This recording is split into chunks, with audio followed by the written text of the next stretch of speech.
Welcome to Truth Uncompromised. I am your host, Rhonda.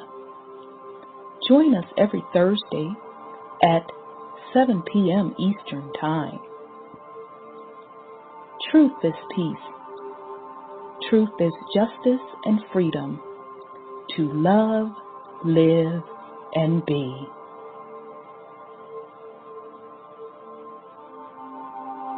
Music provided by SourceVibrations.com.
I am love.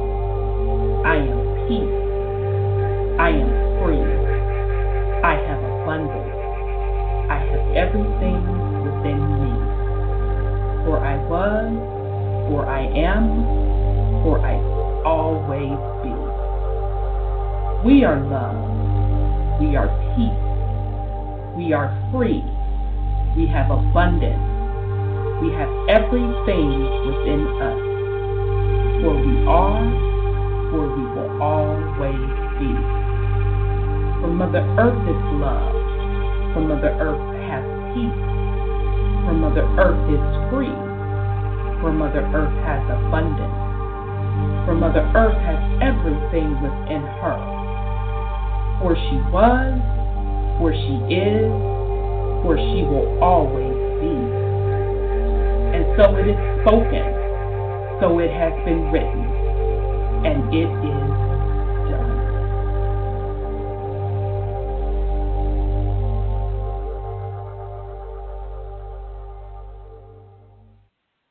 All right, family. Welcome to the Truth Uncompromised show. I am your host, Rhonda, and tonight is Thursday, July 19th.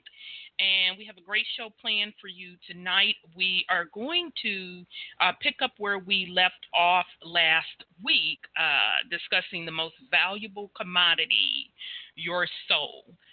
So last week we got into a little bit about the Morgellons Disease, Black Goo. We even discussed the whole illusion itself and how all of this is connected to your soul. So we're going to finish up and conclude that.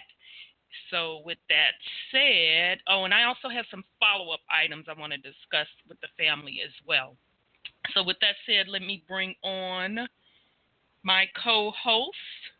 Let me bring on Brother Sean. I see him in the queue, and I see Sis. And I think Sis Lioness is going to join us again. If so, Sis, press *1 to get in the queue so I can see you. So let me bring on Brother Sean. Peace and love, brother. How are you? Peace and love, Sis. I'm well. How about you? I'm good. Can't complain at all. Good to hear your voice. Likewise. Okay, let me bring in Sis Sandra. Peace and love, Sis. How are you? I'm good. Peace and love to you too, sis and brother. Peace and love, sis. For you guys again.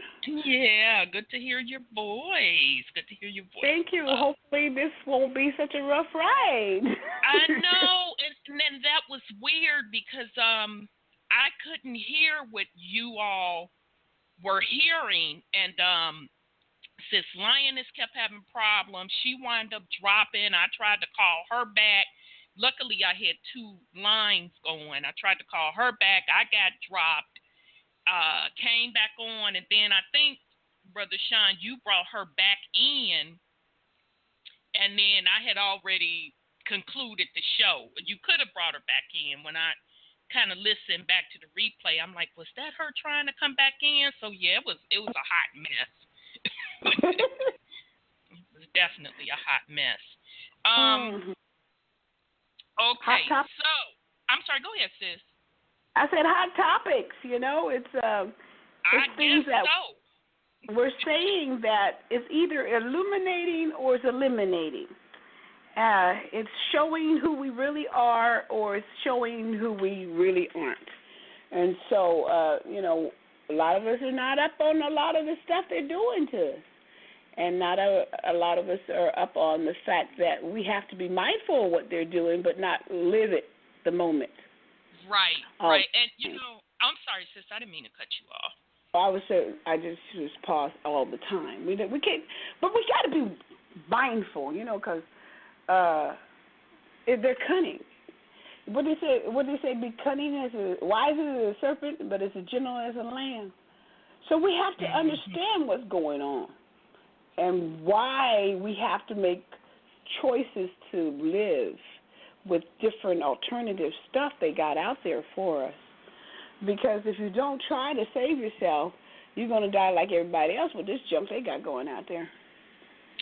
And, you know, for me, the reason I'm even bringing this concept forth is twofold. Of course, to inform folks that that's what's out there.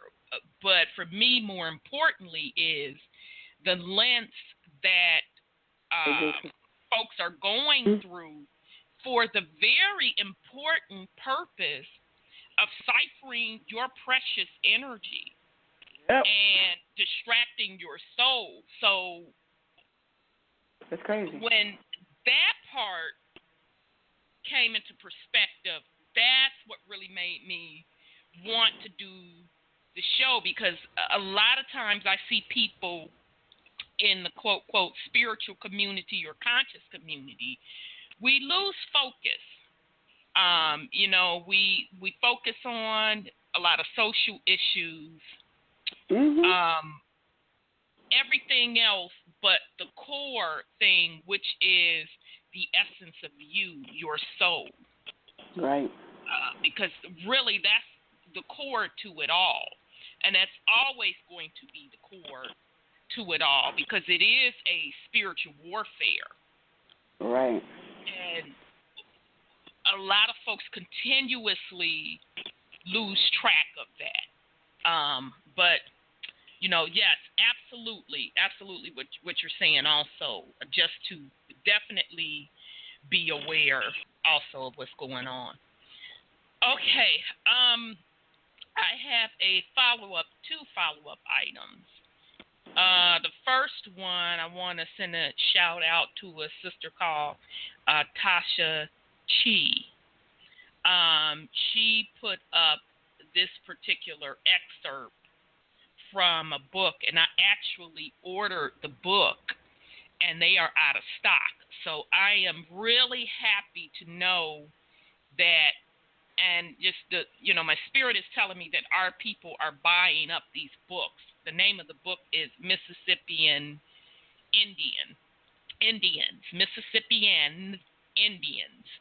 And she just kind of her and another brother screenshotted a page out of the book. And this goes back to our show, the series that we did, Because Big Mama Said So, and it confirms what Brother Canyon wrote as well in his book.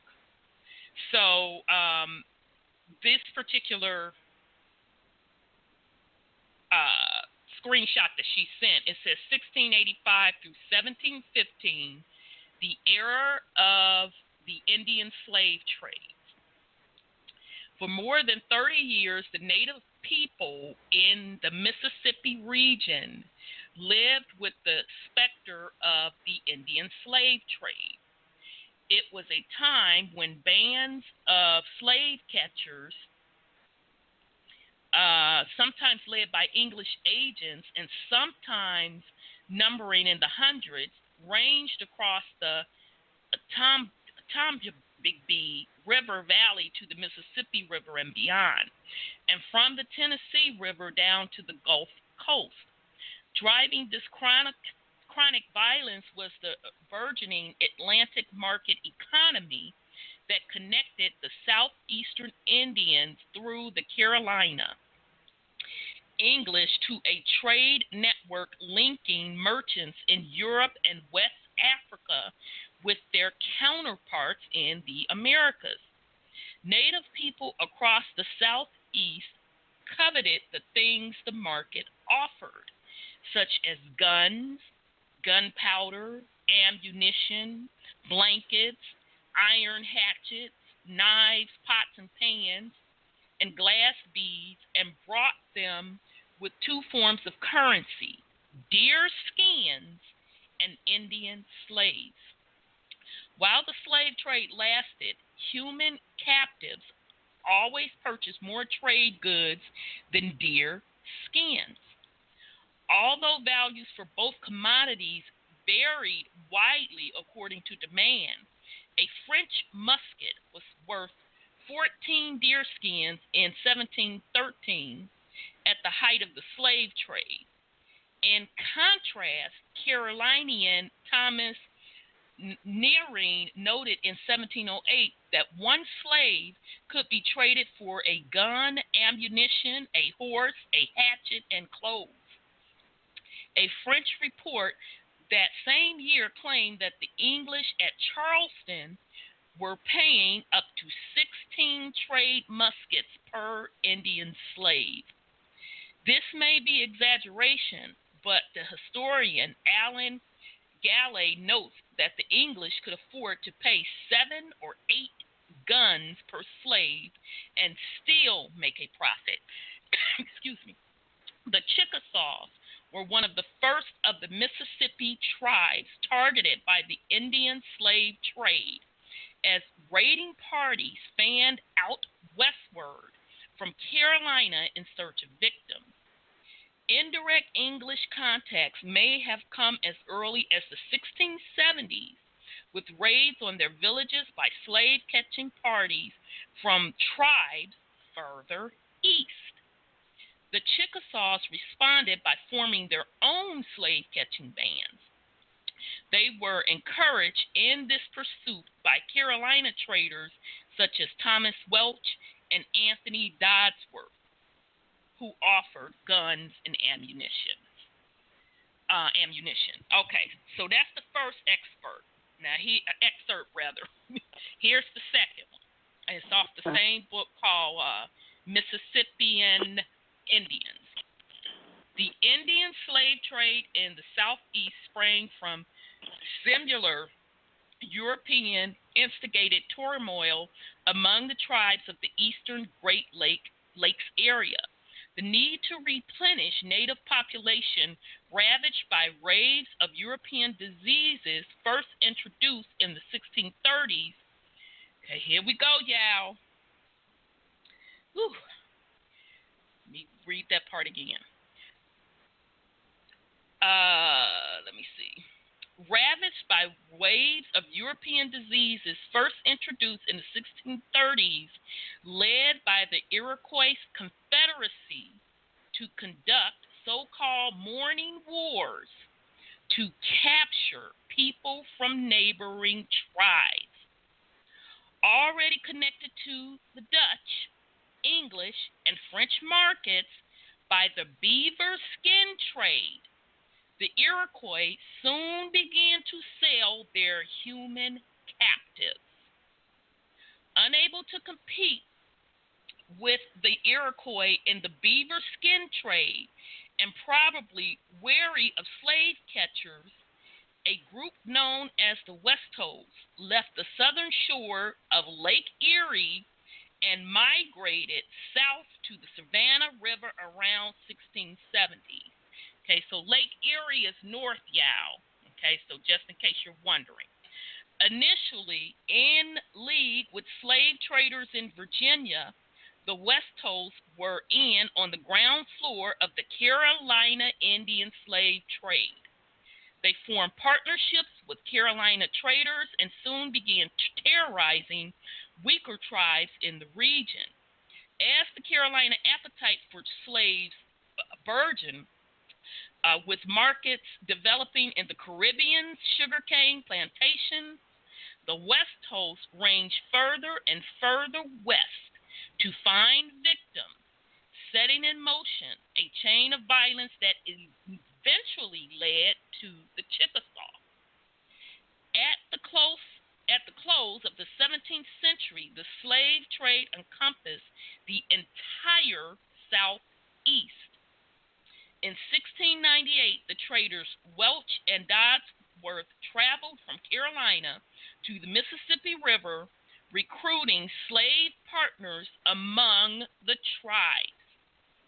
Besides the Chickasaw, slaving societies active at the time included the Apicus, Alabamas, Talapapoose, Alapachicus, Cussetus, and Coetus. I'm probably mispronouncing those, you all, so forgive me. Okay, so again, that was just two excerpts from the book Mississippian Indian. So I just kind of wanted to read that as a follow-up on all of the research that we've been doing on really what that slave trade narrative is really about and how our ancestors are the Indians. So that dynamic. So I'll pause in case somebody want to put something on it. I want to mention Chief Colinago.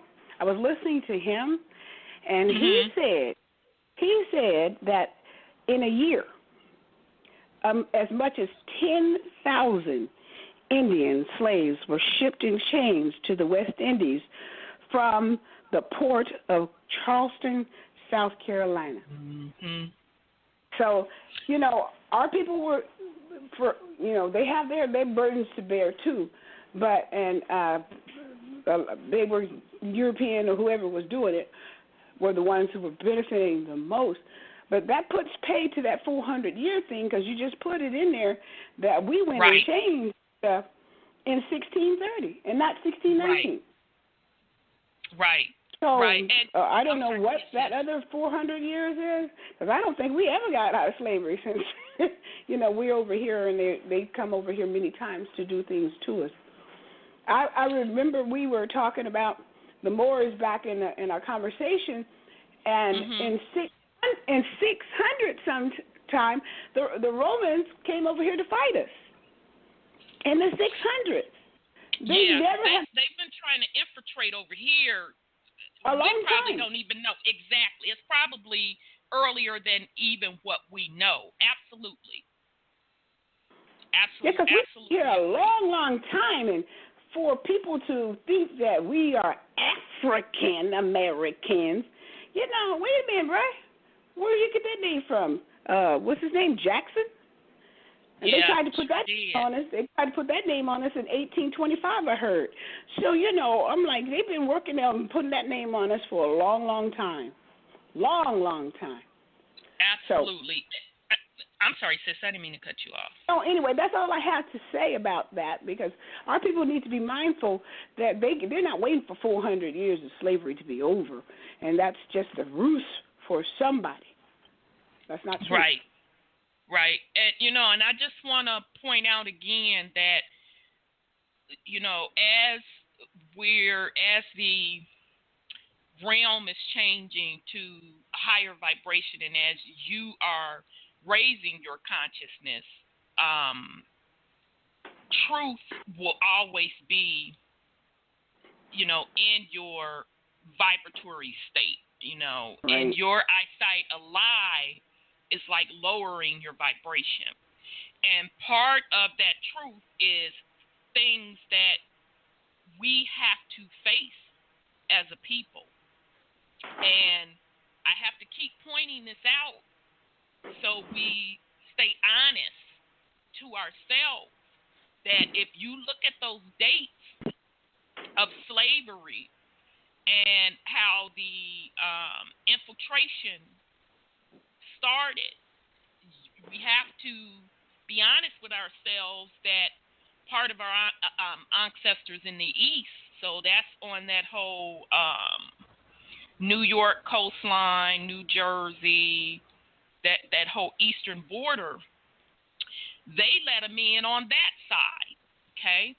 Because specifically the Iroquois Nation started trading with them via the fur trade. And as Brother Canyon so eloquently put it, it kind of blew me over when he said it in his book that, you know, they broke universal laws by trading the animals for profit during the fur trade, okay? So right then, they had broke natural law and started lowering their vibration, and the infiltration continued, and they continued to sink lower and lower, where they just got to the point where they started enslaving their brothers and sisters for profit, or assisting in enslavement of their brothers and sisters for profit, for guns, for ammunition. And it makes you, it should make you really, really wake up and say, okay, so if they live thousands of years and possibly more than likely millions of years without those things that they were trading against their brothers and sisters for, that's really deep to break your tradition, break the laws of nature for some trinkets, okay? So these are the things we have to start being truthful with ourselves, because I see it on the flip side today where a lot of our people scream, we want freedom, but you want freedom in a system that oppresses you. So in other words, your version of freedom is you want to be on top of the matrix that's oppressing. Not to totally bring the matrix totally down and get rid of the shit that really we don't need, because you really have everything you need. All of the concept of money and the rest of this shit is fake. Okay, so these are kind of the same conditioning of the mind that our people continue to suffer from. And we use a quote group, the white man, and don't get me wrong, he's playing his role and playing a big role in it, and will definitely suffer the consequences of karma. But that was not the root of the problem. And that's still not the root of the problem, okay? So I just wanted to point that out. I'll pause in case somebody else want to put something on it, and then I'm going to go to one more follow-up item, and then we're going to get into the topic tonight. The other follow-up item, it was Brother John D. He actually posted this on Facebook, I want to say yesterday. And this is coming out of the New York Times. So bear with me here, family. I'm trying to pull it up. Here we go. Okay, so this is coming out of the New York Times. This is an older article back in 2012, but I've really found it interesting. It goes, taxes threatened an island culture in Georgia. Sapelo Island, Georgia, once the huge property tax bills started coming, telephones started ringing. It did not take long for the 50 or so people who live on this largely undeveloped barrier island to realize that life was about to get worse. Sapelo Island, a tangle of salt marsh and sand reachable only by boat, holds the largest community of people who identify themselves as saltwater Geechees. Sometimes called the Gullahs, they have inhabited the nation's southeast coast for more than 2 centuries. Theirs is one of the most fragile cultures in America. These Creole-speaking descendants of slaves have long held their land as a touchstone, fighting the kind of development that turned Hilton Head, okay, Hilton Head is in South Carolina, y'all, Hilton Head, St. Simon Islands, that's in Georgia, y'all, in vacation destinations. Now, stiff county tax increases driven by a shifting economy, bureaucratic bumbling, and the unyielding desire for a house on the water have them wondering if their community will finally succumb to cultural erosion. The whole thing just smells, says Jasper Watts, whose mother, Annie Watts, 73, still owns the 3-bedroom house with the tin roof that she grew up in. She paid $362 in property taxes last year for the acre she lives on. This year, McIntosh County wants $2,312, a jump of nearly 540%. Where real estate is concerned, history is always on the minds of the Geechee, who live in a place called Hog Hammock. It is hard for them not to be deeply suspicious of the tax increase and wonder if, as in the past, they are being nudged even further into the fringes. Theirs is only a private land left on the island, almost 97% of which is owned by the state and given over to natural preserves, marine research projects, and a plantation mansion built in 1802. The tobacco heir, R.J. Reynolds, bought the mansion and most of the island during the Great Depression, persuading the Geechee, who owned the rest, to move to 400 swampy inland acres. Today, Hog Hammock is not much more than a collection of small houses and a historic cemetery with a dusty general store and part-time restaurant, Lula's Kitchen, where shrimp and sausage are transformed into low country boil, a classic example of sea island cooking. That kind of history makes it hard for people to believe county officials who say there is no afoot to push them from the land. The county has offered 15% reduction in tax bills until the appeals that most people have filed can be heard. But it is going to be a challenge to pay even the reduced rate. While there is work cooking and cleaning for visitors to the plantation house, maintaining state research facilities or renting space to vacationers, money is difficult to find. Let me see if I want to read the rest of this. Okay. So I'm not going to read the rest of it. It's just going into the whole, their version of keeping tax records and all of that jazz. So the reason I'm bringing, I'm sorry, go ahead, sis. Go ahead. That's one of the things of breaking treaties. They broke many treaties with many of us because we weren't supposed to pay any taxes. And interesting, because that's the first thing I said was the Gullah is supposed to be sovereign. Right. The land that they own, because I think it stretches from, I know it's from South Carolina all the way across through Georgia. Mm-hmm. All of the land they own is supposed to be sovereign land. So how did taxes even come into play? So I'm sorry. Exactly. Go ahead, sis. No, actually, you know, that's the point. See, but they also brought the Moors into Carolina. So the Moors as slaves in 1883, they had a treaty with the government so they wouldn't be called Negroes and slaves anymore, and they would be called white. So that's the what's it called? Starts with an S. I'll get it. But anyway, so all of a sudden we have all these. I mean, the government. What'd you say? What'd you say, brother?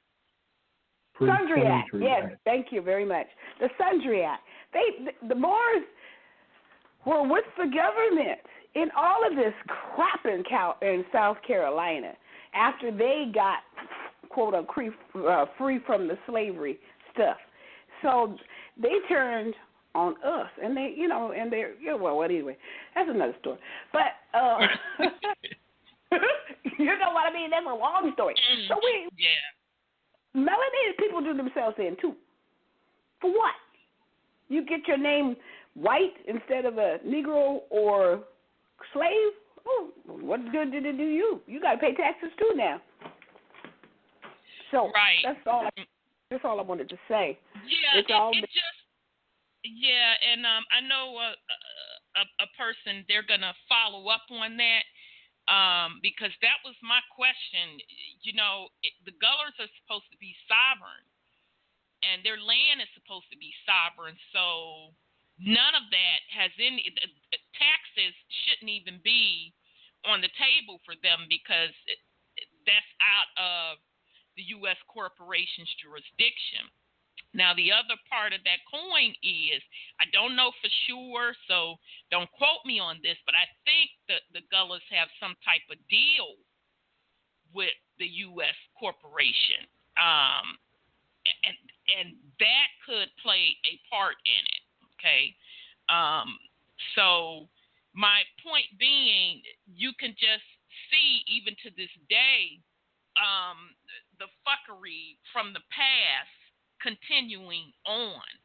And in that article it said that R.J. Reynolds, which is the cigarette folks, okay, cigarettes are made primarily of what? Tobacco.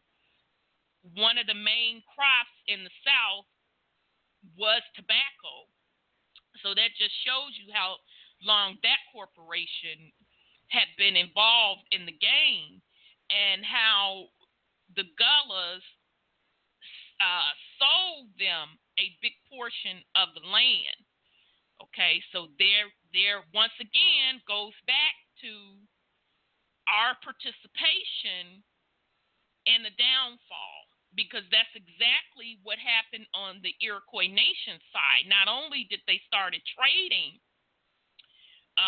the animals for profit, fur trading, they also started leasing the land. Some say they were selling it, some say they were leasing it, and then they started getting it taken away from them as well. Okay, so it goes back to the point again, breaking natural laws, because the land is not to be sold. None of us own it. You are a caretaker of the land, and you're supposed to leave it in the same condition or better condition than what she was in before. Okay, and a lot of us still do not get the connection that when you break these laws, there are consequences behind it. When you sell the precious resources for trinkets, something that's not really real, there's consequences to be suffered behind that. Okay, and this happened all across the South. Many of us know within our own family, land that was handed down from generation to generation to generation that was split up among family. You're talking acres of land. Just sold. Or just lost. Or just, I just don't give a fuck. Okay? There are consequences behind the actions that we have taken as a people, because we became asleep at the wheel, because these things became not important to us. And in essence, you turned around and enslaved yourself. Because now as a collective, you're living in places that you can't fucking afford. You're depending on folks that's poisoning you for food when you can grow your own shit on your own inherited land. So all of this fallout that we have seen over not just decades, over hundreds of years. now is the time that we have to really be truthful with ourselves and see the mistakes that our ancestors have made and clean it up and correct it. A lot of this shit, we got to let it go, or the same cycle will repeat itself. So that's just another example. I'm definitely going to follow that.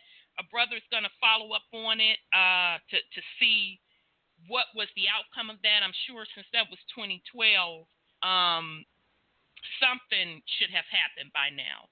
All righty. So I'll pause in case somebody else want to put something on it. Otherwise, we're going to keep it moving. Yeah. Go ahead on, Brother Sean. Slavics are the original slaves.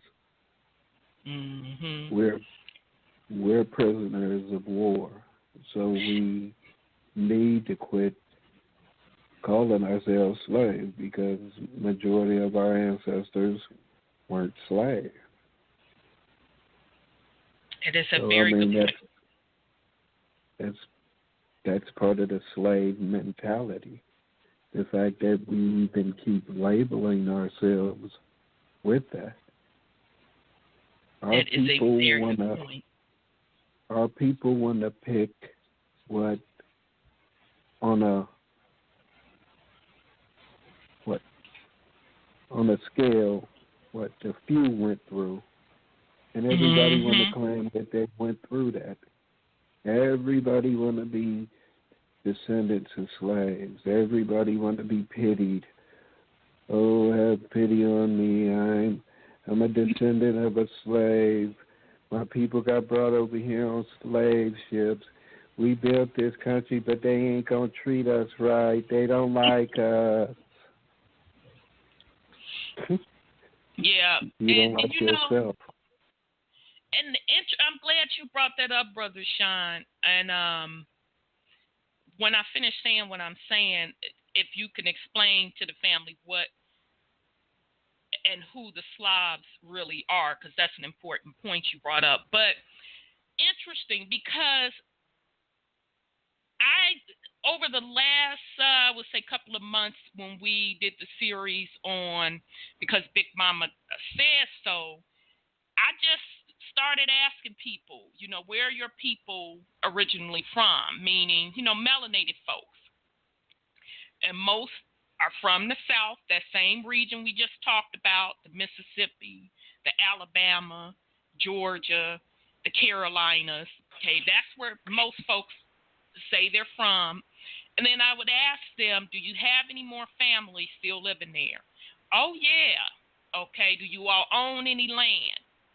Do you know 99% of them, their folks still own land, and we're not talking, no little bit of land. We're talking per, the next generation that was in line, like 10 acres apiece, for example. It was not a small amount of land. Or you get the flip side of, yeah, we did have a lot of land. Some of the family decided to sell it off. Others were against it. So my point being, most of these people that were from the South still to this day own a portion of the land or remember when they owned it and it was sold off. So I'm sitting there as they're telling me this like, damn, and we're still not making the connection that this did not come from descendants of slavery. And a lot of them can't even remember how far back they owned the land because it kept being passed down from generation to generation. Specifically, most started remembering it was like the late 1800s that, grandpa and grandma such and so, or great at this point, bought the land, woo, woo, woo. And all I kept thinking to myself, and we still cannot make the connection that you don't jump from slavery to owning acres and acres and acres of land. That's just not possible. That means you own the shit from the beginning. So just want to bring that point up. So, Brother Sean, if you could just explain to the family who the Slavs are. The first slaves here from Europe, yep. quote unquote white people. Mm-hmm. They was the first slaves. As I said, we weren't slaves. We prisoners of war. Right. They tricked them into coming over here thinking they was about to live the American dream, and in reality, they was about to build it for somebody else. Absolutely. And that included melanated Moors, not just white Europeans. And originally in quote-unquote slavery, color wasn't a factor. No. Either you was in with them or you was expendable.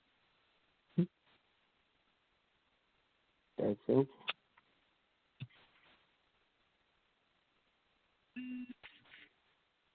But now the difference is by consent.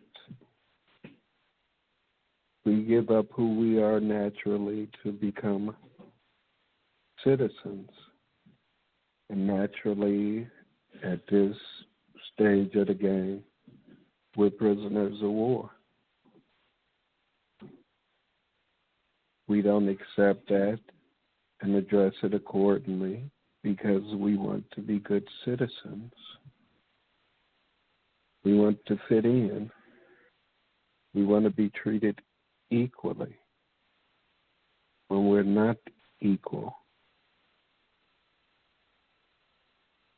Because it's our land. It's the land that we've been charged with taking care of. Right on, brother. That's what I mean when I say it's our land. Right on.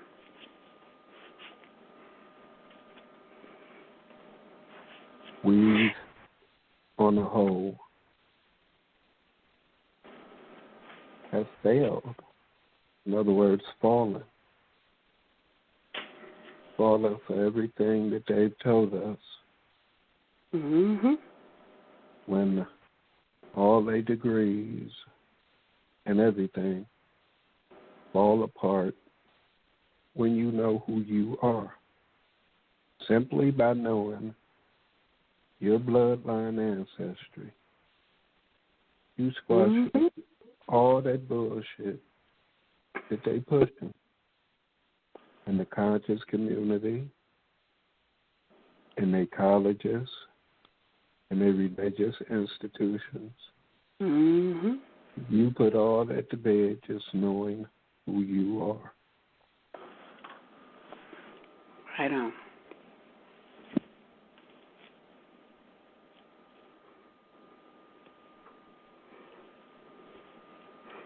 Okay.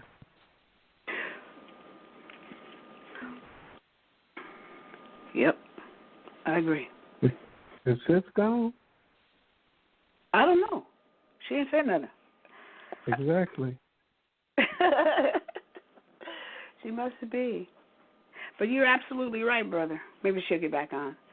She started having trouble on the phone in the beginning. I heard it, and it tapered off, but obviously then it cut it off. So that means we're gonna be cut off too, probably. Maybe not. If she can't get back in, then maybe. Yeah. But it's still early enough for her to get back in, depending upon what type of difficulty she's having. Right. You know, you're absolutely right. That citizenship, brother, is what gets us our slavery stuff, because that's the global currency that they utilize is a chattel property by being a citizen. So we're really selling ourselves down the pike for a cheap little vote of somebody who's already chosen. Excuse me. They ain't elected, they're chosen. And then they start fighting about what they're doing over in Russia and this kind of stuff. It's just really annoying to see all this stuff going down, but that's what it is. And our people fall for that. They fall hook, line, and sinker, thinking they have a say in this kind of citizenship that they done chosen, and that is not true. It just tightens the noose around our necks a little tighter. Don't you agree? Yes and no, because it's still based upon our acceptance of it. Right. We're at a time where the truth is known, right. is out there, yes, even right. though they've known the whole time. Mm-hmm. It's a matter of us stepping into our power. Yeah. And making things happen. We can't be waiting on somebody to help us. Expecting somebody else to do it. Yep. If we don't do it, it's not going to happen. Right, exactly. She said she's trying to get back on. She said her power went out. Uh-oh. So her cell phone is not connected. She said her power went out. Yeah. I'm wondering if she was talking about her lights and everything. They're off like that. Wow. Well.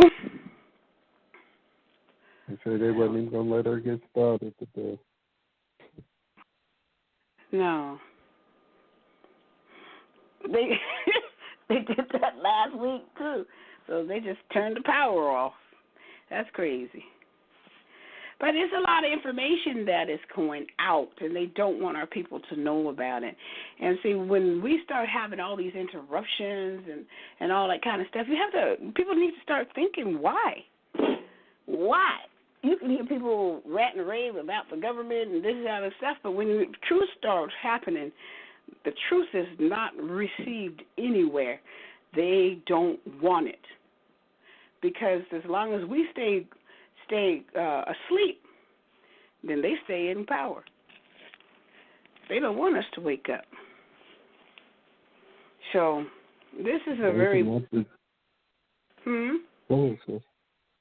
I said this is a very powerful topic of who we are as a people. And if as we keep reminding the people, one day maybe we'll say the right word and the light turn on in their head like, oh, wow, is that me? I was taught I would change the teaching. They just turn the books around. Everything's turned backwards and upside down. They put that on us, and it's not us. We are the people of the Most High, not them. They try to make all this fake news to tell you what's going over there. Who cares what goes over there? It's what goes over here that matters to the Most High. Not over there. But they keep our focus over there. And if we keep our focus over there and our attentions someplace else, we're not going to focus on ourselves. So you're right. We need to take control of us, ourselves, and then we'll control our lives and our destinies. Okay. I agree. Okay. Yeah, but in knowing who you are, and knowing who you are, you know that this whole physical thing isn't the essence of who we are. No. And we got to get beyond all of it. Because they knew who we were, who our ancestors were, when they came over here and did everything that they did. Exactly. So the fact that, our people are starting to remember and talk about the fact that, no, we not this, we that, it still don't mean nothing. No, it doesn't. They're not gonna give nothing back. No, they're not gonna give it back. But the bottom line is to be getting beyond all of this, getting to the soul of the matter. That's where we're most powerful, when we are the Most High. It's not a matter of the Most High being outside of us.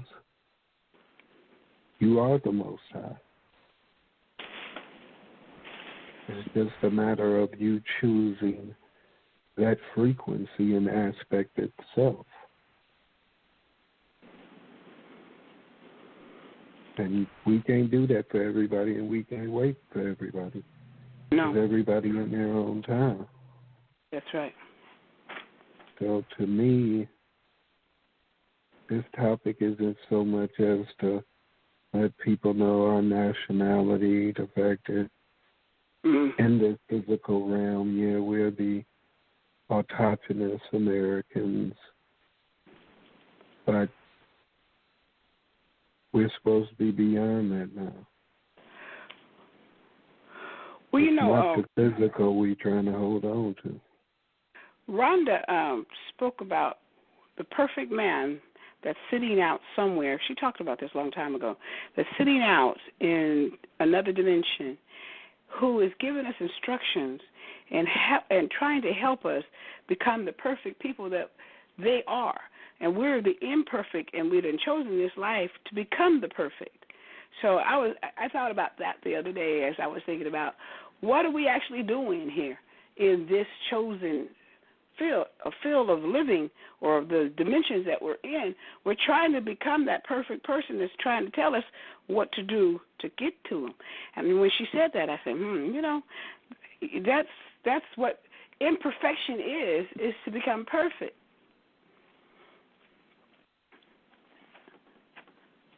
She mentioned that a while ago.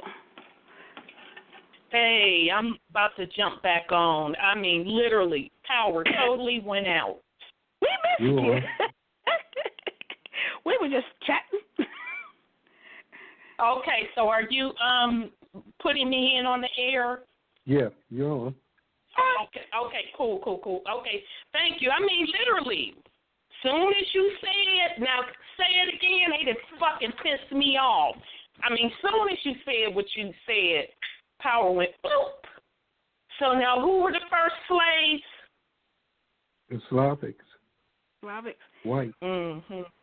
The Irish and Germans, they brought them over here too. Exactly.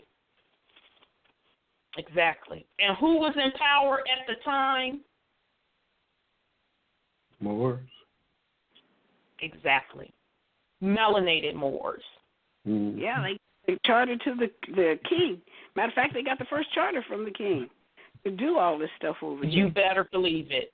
And I found that out actually when I was researching who issued the first charter in South Carolina. Right. Sure enough. Where they were. Goes back to the crown in England. Right. Okay. And during that time, the Moors, the melanated Moors, still held the seat of power. Right. So, too bad that upsets folks. I mysteriously all of a sudden power went out, although I'm looking at the sun, it ain't raining, none of that. But whatever. But those are the facts, that's the truth. And so my whole point of bringing that up again is that, we as melanated people, we say that we want to be free and we want XYZ done, but if we still have the same mentality of what freedom means, of using the same system which enslaved or is holding you as a prisoner of war, you'll never get what you're supposed to get. No. Because that system is against the laws of nature. You're not supposed to be selling nature. So that includes the land, her people. So, okay. So that's what I had to say on that. Sorry, family. It was a struggle to try to get back on. Okay, so we're going to go into the main topic. So the main topic tonight, we were picking back up where we left off, the most valuable commodity, your soul, waking up the illusion.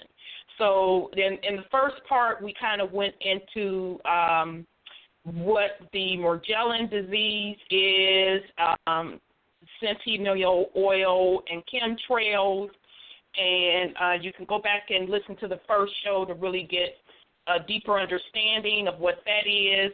But the whole crux or the purpose behind that not only was to put out there about those things that are going on with the chemtrails, but the reason behind it is to continue to cipher energy, okay? Because at the end of the day, the most important thing is your energetic field and your soul. That is the crux of who you are as an eternal being, okay? Because it appears that some of these entities that love to cipher energy is either one or two things. They are not eternal beings, and or they are not capable of producing continuous energy, okay? What we do know for sure is that these beings are low vibrational. And the reason I say that is because if you are a divine high vibrational being, there is no way that you would want to continue a system and live in a system as such as what we have witnessed, okay? Because in a high vibrational realm, there is no concept of scarcity, okay? That is what this whole particular realm right now is built on, specifically what they're calling economy, which is nothing but an illusion within itself, okay? It's built literally on scarcity. And there is no concept of scarcity. Again, if you have the land, you have the ability to grow from the land, you have everything that you need. But this a total illusion has been built of the concept. We didn't even move beyond barter and trade. Now we sunk so low, we're at the point that we take something called paper money, a.k.a. fiat, to even get the necessities that are already inherently yours. And again, it was because the laws of nature were broke. We broke the contract. Okay? All right? So this whole thing with the chemtrails and the putting the nanotechnology within the chemtrails to attach to you as the eternal being to cipher your energy, that is what this is all about. To keep the realm low, to cipher energy from you. Because you're the high vibrational producing being. And you have the ability to change the realm around the way it needs to be. But you can only do that at a high vibratorial state. Okay? All right. So last week we kind of talked about, we started to get into the Black Goo. And interestingly enough, I had ran across another video that talked about Black Goo and smart dust, and I want to share that with you. It's from a YouTube channel called Odd Reality. Let me see if I can find it first. Shit, all of this stuff. I couldn't log into my main PC. All of a sudden, it don't recognize my password. Had to get the backup PC. Just a mess. So hold on. Let me make sure. Yes, and a mess. So let me make sure the damn video is still here. Let me see. Bear with me, family. Okay. I say again, you touching some nerves, girlfriend. Yeah, I guess so, because I'm like, all of a sudden, when Brother Sean said, he said, it was like, blue. That first word out of his mouth. Yeah, and I mean, the power just went bloop, and I'm sitting here like, you got to be kidding me. So, okay, here we go, family. This is called, I did find a little video. It is called The Reality of Black Goo, Smart Dust and Nanotechnology, and this is off the YouTube channel Odd Reality. All right, here we go, family.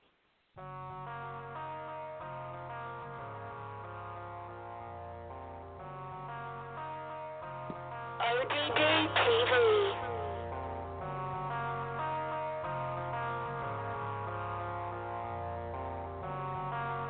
Black goo is often depicted in movies,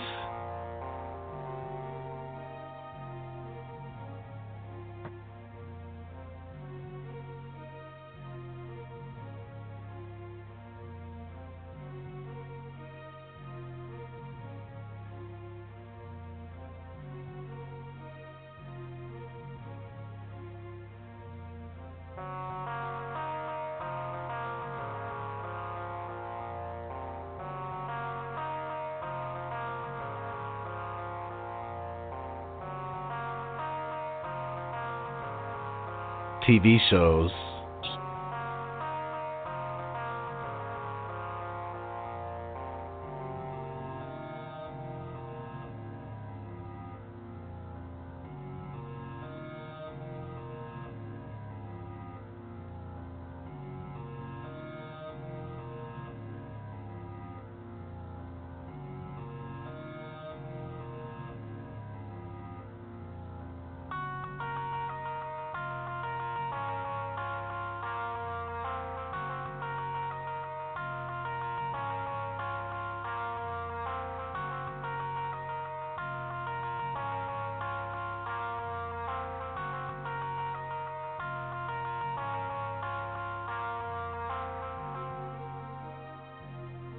music videos,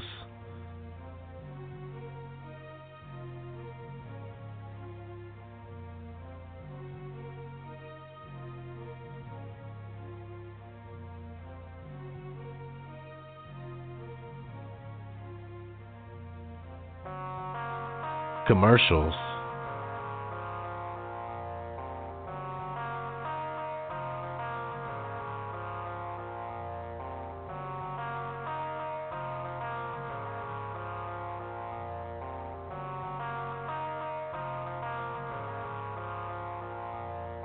Okay, is it me or is this going in and out?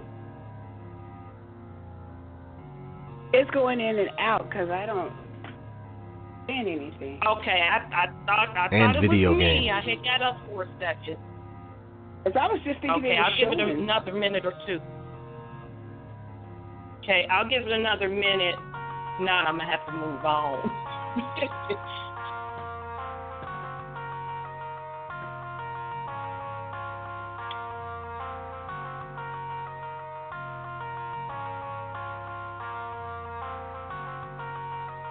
It even makes the news from time to time.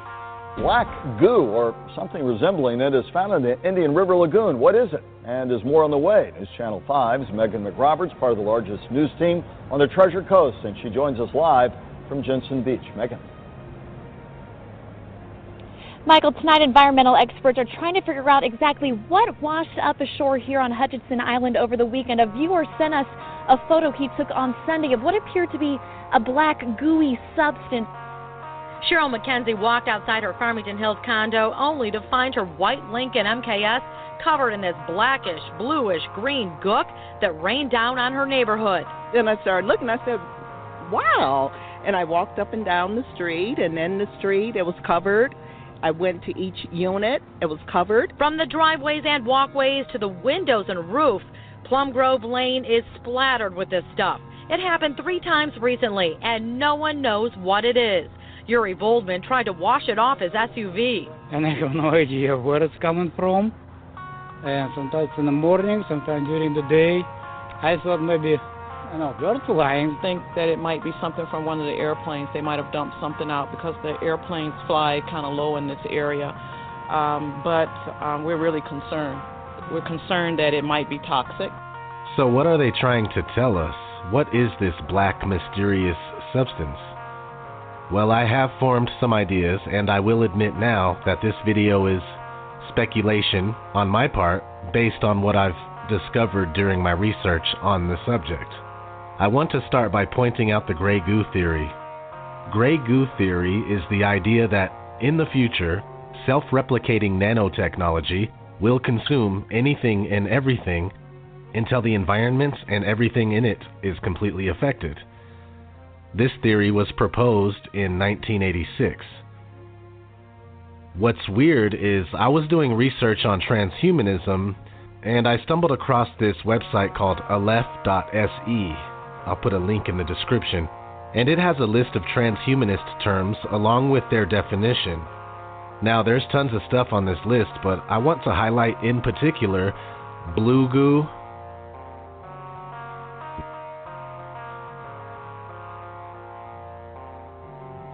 golden goo,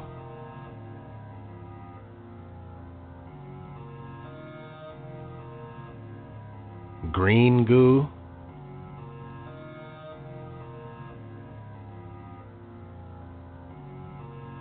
gray goo, of course,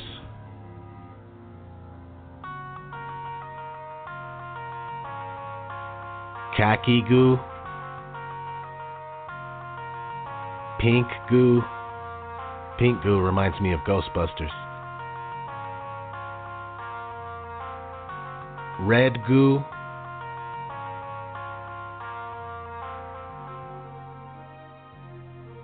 And finally, Uber goo.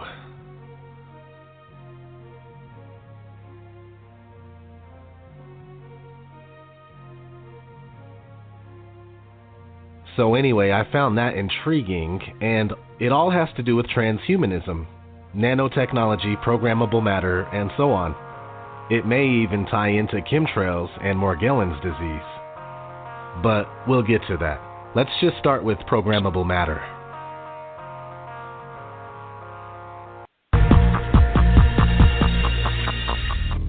Shape-shifting material that can transform itself in real time, changing colors and shape on demand.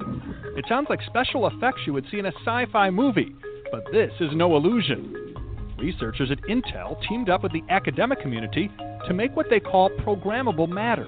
The basic idea is the notion that you could have a material that could change its shape or change its physical properties just by reconfiguring itself. Forget about designing something in flat 2 dimensions. What about creating a 3D prototype of anything, even a car? Open the doors, kick the tires, peek inside to see what it looks like, fit little dolls of, people inside of it. This space-age stuff is like putty in your hands. Programmable matter is still in the early developmental stages. But Intel's Andrew Chin says one day we may be able to morph objects on demand to fit our human needs. So for example, I have a Bluetooth earpiece and it fits me great, but then when I put on my sunglasses, it doesn't fit anymore. Wouldn't it be nice if it could change its shape subtly, right, to all of a sudden match that? All of these things are possible with programmable matter. We are definitely on the edge of discovery with this one.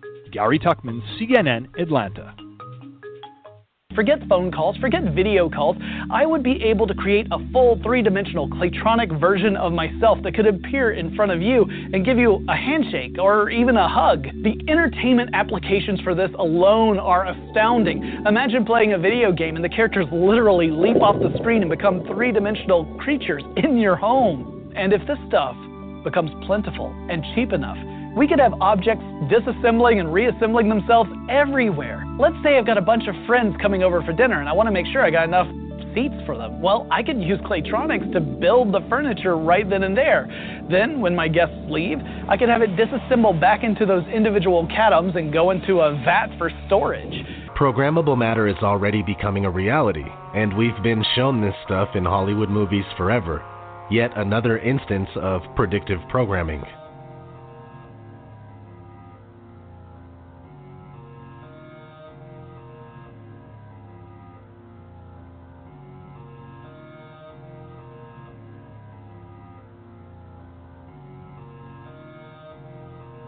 So now let's move on to smart dust. This powder-sized chip, and that's a salt crystal. So this is a small thing.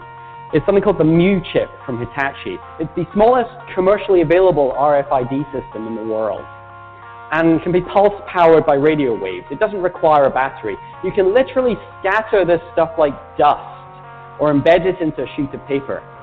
And you know what the really interesting thing about this technology is? This was commercially released 10 years ago.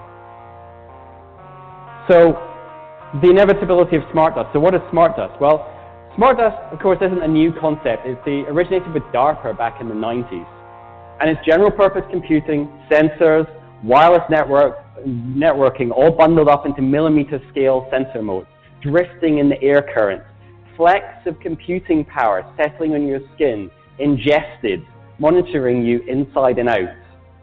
But in the future, every square inch of every city will be alive with intelligence. Because every street and every building will have a network of microcomputers built right into them. Dr. Chris Piester calls it smart dust. A smart dust particle, or mote, is a wireless sensor with sensing, computation, communication, and power in one package. These all-in-one microcomputers will be small, very small. The size of a mote today is about the size of a grain of rice. And we've shown that we can make the circuitry small enough and light enough that eventually it will be possible to make things that are on a sub-millimeter size scale. Tiny specks of computer smart dust will form a vast, invisible network that can help manage the infrastructure of even the largest city. Smart cities in the future will take this low-power, inexpensive, small technology and basically distribute it everywhere.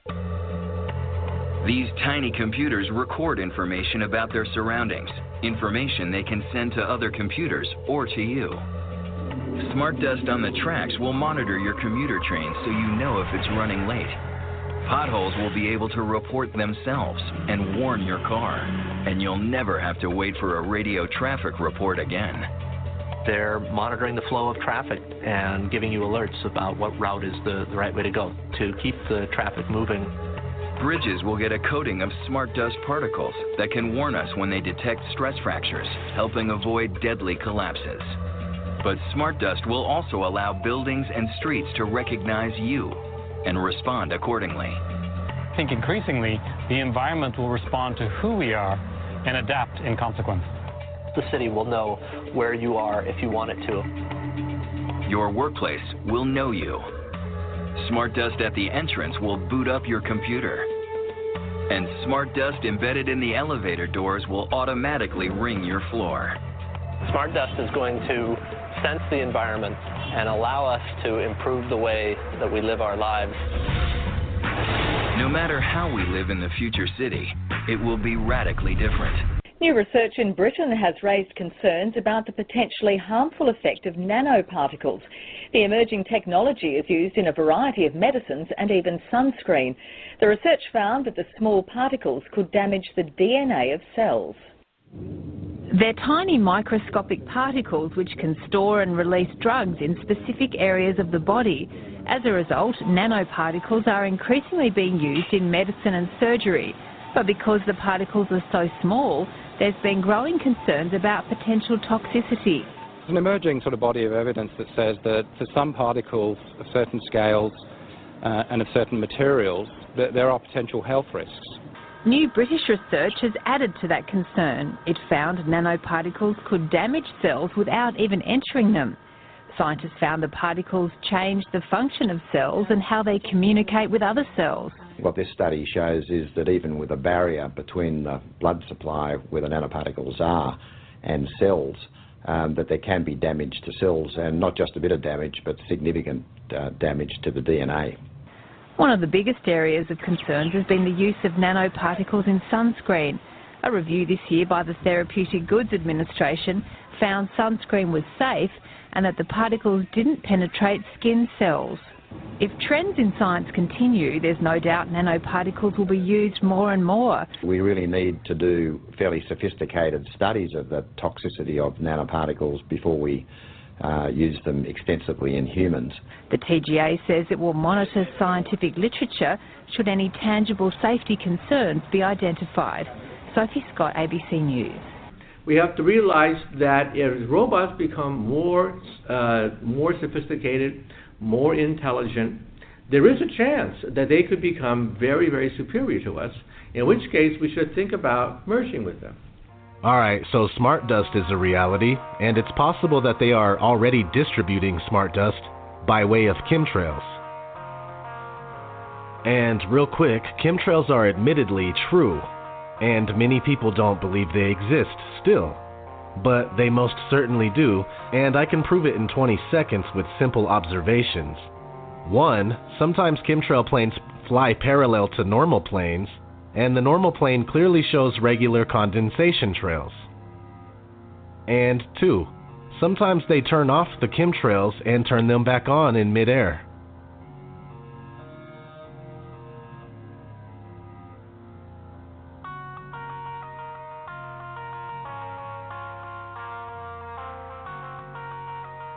So this leads me to my next point. Let's have a look at Morgellons disease. Good evening. Tonight we're going to focus on a controversial and mysterious condition known as Morgellons. There are thousands who say they suffer from its bizarre symptoms, but there are many in the worlds of science and medicine who believe that it's all in the mind. Well, now the government has weighed in, acknowledging that people are suffering and accepting the need for proper scientific investigation. So the Centers for Disease Control today announced that it would begin a new in-depth study to try and explain this strange condition. My co-anchor Cynthia McFadden reports. Mary began poring through the medical literature, looking for clues. What she discovered was a 17th century reference to a strange disease with so-called harsh hairs called Morgellons. She named the strange fibers Morgellons Disease and put the information on a website. Since then, more than 4,500 people have contacted Mary, claiming they too have Morgellons-type symptoms. If you do a literature search in the medical literature, there is no Morgellons disease. The skin symptoms fit perfectly with the same group of individual symptoms that we saw in patients with delusions of parasitosis. Delusions of parasitosis. In other words, it's all in their heads. And despite today's announcement, many doctors remain skeptical that this is a real medical condition at all. They've pre-decided that these symptoms are too impossible to be real, so they've come to this conclusion that it's a delusion. Randy Wymore is not a medical doctor, but he is a scientist at Oklahoma State University. He started out as a skeptic too, but years ago, after taking a closer look at the fibers, he changed his mind. And he says other doctors might also, if only they would look. And the few that have seen patients often have never actually gotten down with either a handheld microscope or a dermatoscope and looked at the patient's skin to see these fibers. On the day we filmed this, Wymore's colleague, Dr. Rhonda Casey, examined that chronic sore on Drew's lip, which after 5 years still had not healed. Plain as day, definitely a fiber. There are fibers there, and I have never seen fibers in any other child's rash similar to this. What are the symptoms, and what, from your view, from your studies, what exactly is Morgellons disease? My view of Morgellons is basically the result of industrialization. The list of symptoms is extremely long. It's almost similar to like a fungal overload, pathogenic overload, and there's so many related symptoms. Some of the more prominent ones being the body actually growing these fibrils or hairs the body producing artifacts of some kind, whether they're some people, I've even met a couple of people that are producing plant-like material growing out of their skin. There's actually these non-earthling type of insects being come out of their body. I mean, unbelievable stories that I would never have believed it unless I was standing in their house witnessing this. Hexagons, I mean, on our website, morgellonsresearchgroup.com, there's probably 1,000 pictures that you can see. They're real. It's unbelievable. It's like the science fiction channel come to life. Absolutely, I agree with you, as well. Can you guys see how all this might tie together? They could very well be distributing smart dust and many other things into our system using chemtrails, sunblock, lotion, other hygiene products, medicine, and even food and drink. Is this part of an ongoing plan to turn human beings into walking receivers that are dumbed down by toxins and filled with heavy metals? Robot zombie citizens that can easily be tracked and identified as they travel through the smart cities? Are we in the process of a full-on Grey Goo takeover? Well, I think so. That's why I made this video. This has been ODD. Thanks for watching.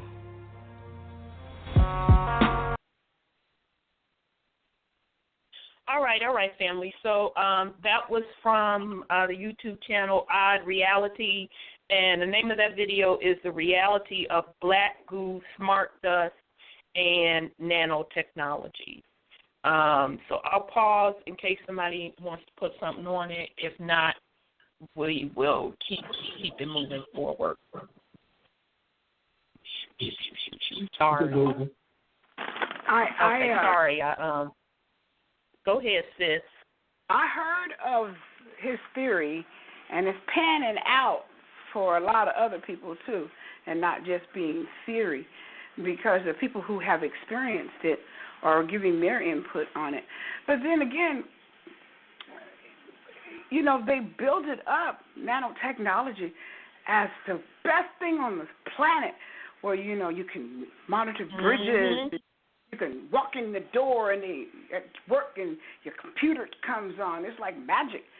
It reminded me of Enoch's Gospel of the Watchers. Because the Watchers were the fallen ones, and they taught man magic and technology. And when you said that we got away from the natural things, this is going to take us even further away from the creator's natural stuff, that we should still be looking for the natural part. And then you talk about economics. Do you know how much it'll cost you to be controlled like that, to get control of your life like that? That it's nothing will be naturally free anymore. You won't be able to eat an apple until the apple decides to come to you. The way this until it decides to come to you, right? Yeah, I mean, you have to will it, and you have to have the technology within you to will it. So you're not going to even be able to eat, sell, or buy. Because what's I'm sorry, sis. I didn't mean to cut you off. No, I was just going to say because it's going to be too expensive. That's all I was going to say. Go ahead. And interestingly enough, I had someone have this discussion with me about AI, which is artificial intelligence, a couple years ago. And this person was conveying to me what someone else, a conversation that they had with someone else, an in-depth conversation. And this particular person that they were speaking to, I say that the person either remote viewed or astral travel or both to different dimensions. And so this person saw the realm being turned into artificial intelligence as the rule of law.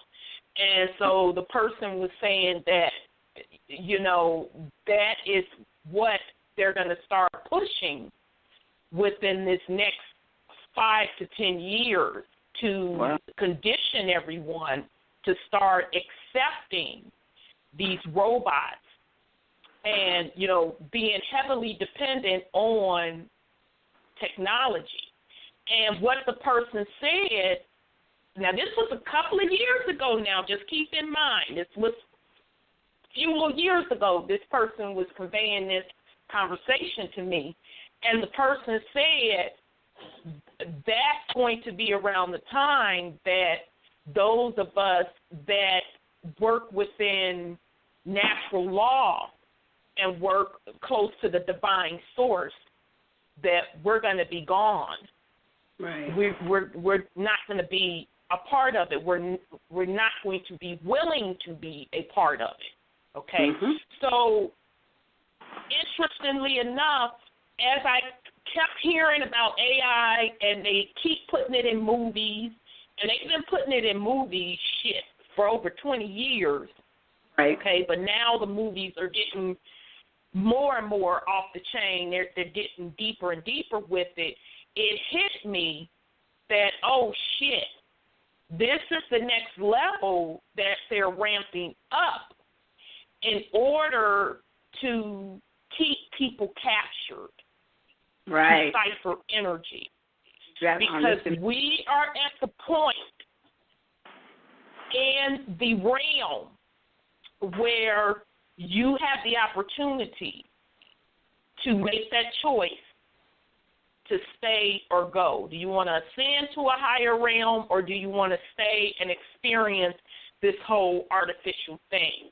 So none of this is coincidence with all of the AI technology, with Elon Musk, motherfucking fake ass, talking Mars and all of that.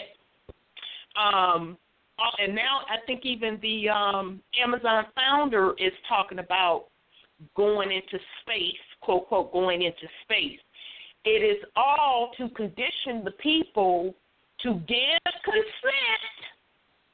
Because let's be clear, nobody's doing anything to you without consent. That's right. Okay? Bill Gates. For the people to give consent to buy into this whole AI. I'm sorry, go ahead, sis. Bill Gates just said yesterday on TV, oh, if they do robots, just pay a tax. Just pay a tax. Let's just tax Who them. pay a tax? The robots or the people?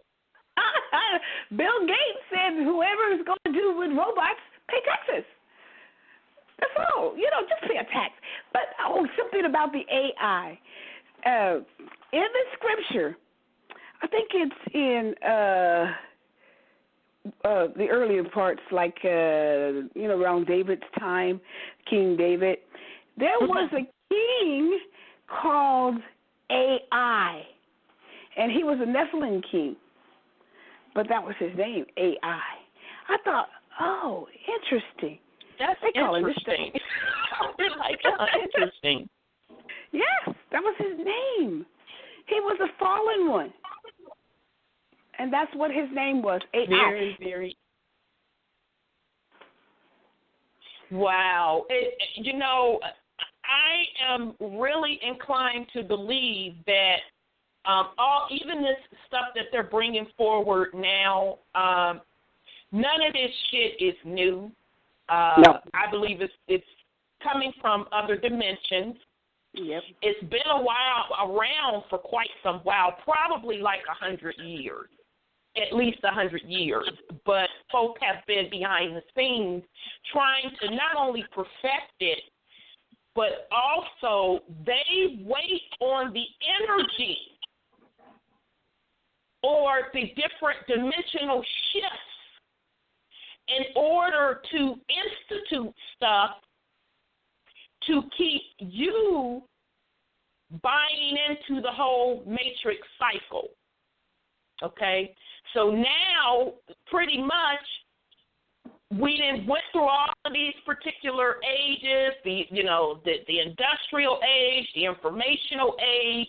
Now they're going to artificial intelligence age. And if you pay close attention, all of these ages coincide with your consciousness. as a collective consciousness. And they are trying to use AI as a substitute for you using the higher dimensional realms via your consciousness. That is exactly what AI is. Any of this technology that they are releasing is a direct mirror of you, and specifically of your consciousness, on down to a microchip on a computer. It is an imitation of the eternal being, which is you. Okay? And until folks realize that, they'll just keep going along with the matrix, keeping it running. Okay? So that's a very good point you brought, sis. So the next video, I know last week I kind of brought up the Star Wars, the last one that came out. Shit, I didn't forget. Wes's face. Like y'all know who Wes's face is. Han Solo. Yeah, shit. Han Solo. And I was talking about how they were showing you the Arctic and going in the different lands beyond the realm, and how they also showed you on there as well two sets of people, okay, when in one scene, one very important scene, one set of people was dressed exactly like the Dogons. Okay, if you don't know who the Dogons is, do a little bit of research on them. They bring some very, very interesting knowledge. The other set of people were the indigenous Americas. And, of course, they didn't come out and say that in the flick. I just simply looked at the outfits and I knew where they were coming from, okay? So these particular sets of people were talking about the ciphering of the natural resources and enslaving the people. And so, you know, it made me think of how we've been discussing how the whole Antarctica and the lands beyond Antarctica, that they're hiding them. And I believe that a lot of the technology and some of these other entities and species came from some of those other realms as well. So before I move on, I am able to finally see my board. I see we got a couple callers, so let me bring in 215, and then I see you 832, so I'll be with you in just a second. Let me get to 215. Greetings. Let me try. 215. Greetings. Hey, sis, how are you? I'm well. I'm great. I'm humbled. I'm thankful. I am back. I just got here, so forgive me for being a little tardy to the party, but I'm here. So no worries. Peace and love, sis. No worries. Love to each of you. I missed the first part, but I'll catch up. Okay, no worries. And we had technical difficulties. We must really be hitting on some stuff because I totally got kicked off. So it's been real interesting tonight. So. Oh, see, yes, because this energy right now, I'm telling you, all the way into August, the 8/8 especially, and 8/16, and 7/28, 7/27, all of this is the lunar, solar. So sun, moon, sun. Mm-hmm. The SUN, the moon, the mama. We're back in stride. The rising of Sirius, all of this. They know that. That's why they must try their damnedest, but they can't, to keep those who are down, and they cannot do it unless you, as you were just saying, give consent. Write on your mirror, write down, put it on your in your bathroom, on your TV, wherever you go, in your car. Just do the repetition. I do not consent. I do not consent. That's right. I do not give consent, because you have to give this to them. This is myco-bacterial bullshit happening, okay? And if you feed into it, Some of us were used as examples in order to give this to you so that you could see. Don't give in, but even if you did, because everybody has these things inside of them, you're going to make it through. You're going to make it through if you so choose to do so. So that's right for me right now. It's funguses, fungi, bacteria, plasma, barium, aluminum, all of that. That's what they are. You came from the soil for the body, that physicality, that form, and that's what Michael means, combining form. So they're combining what they say is technology, and they're trying to combine it with your soul. So that is a lead-in for Rhonda to go work her show tonight. Yep, indeed. Just glad you were able to join us. Okay, let me bring on 832. Let me see here. 832, your line is open. Peace and love, my sister from another mister. And peace and love, brother. How are you? And Sandra, sister Lioness. Also my brother from another mother. Hiding in the background.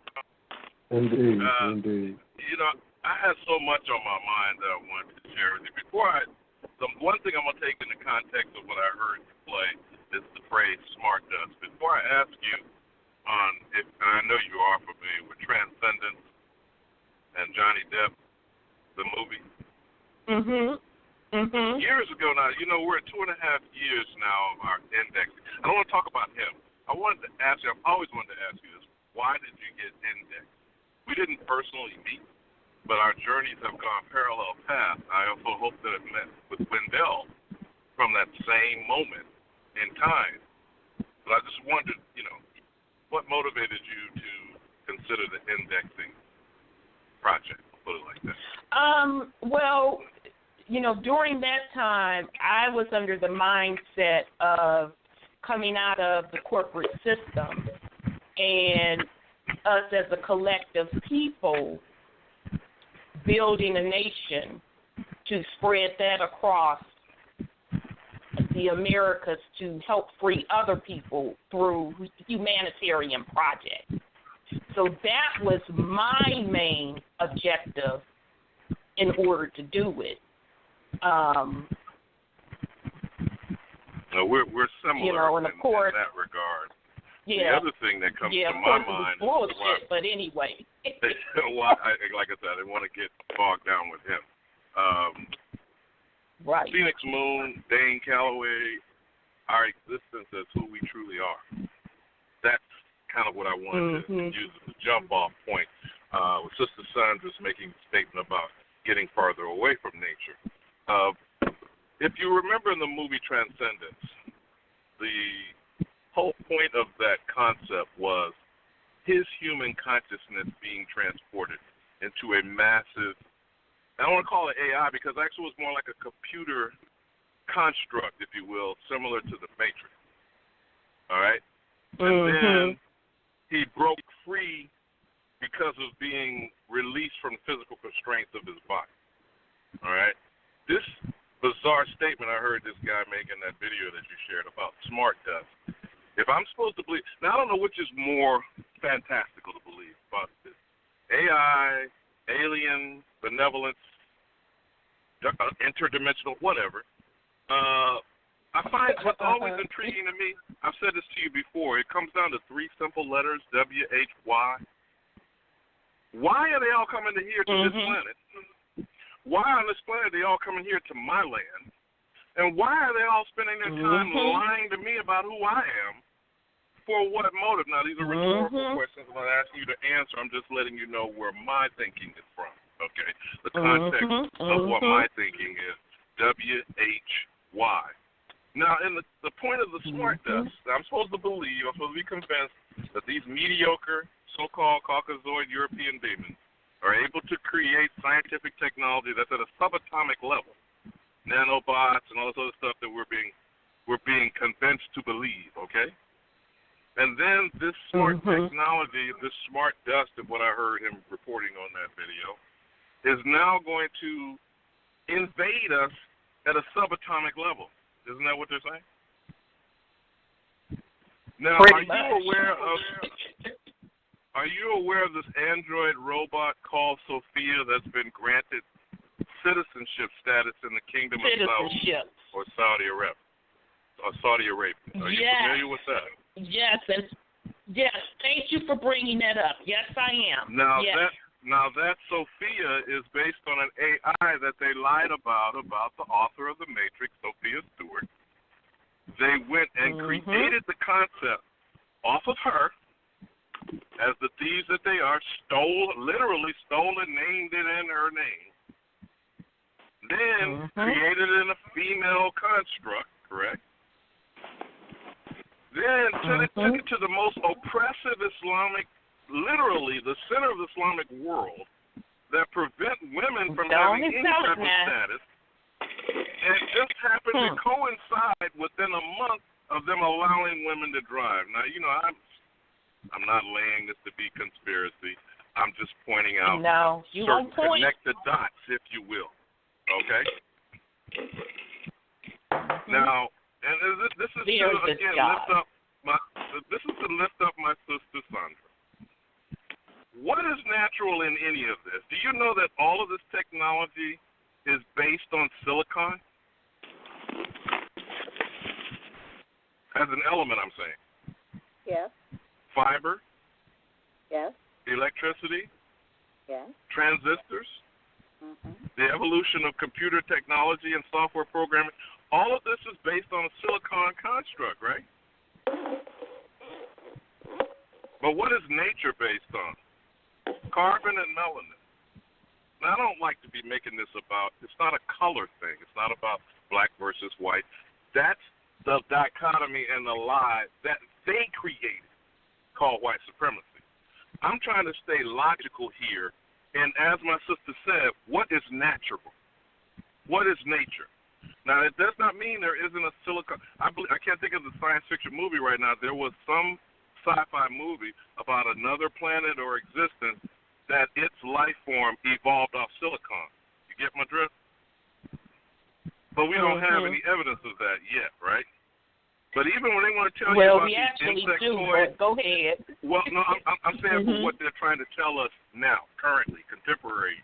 All of these people have a similar humanoid existence based on a carbon or melanin existence that we are the essence of here, and we're being lied to about everybody literally on this planet.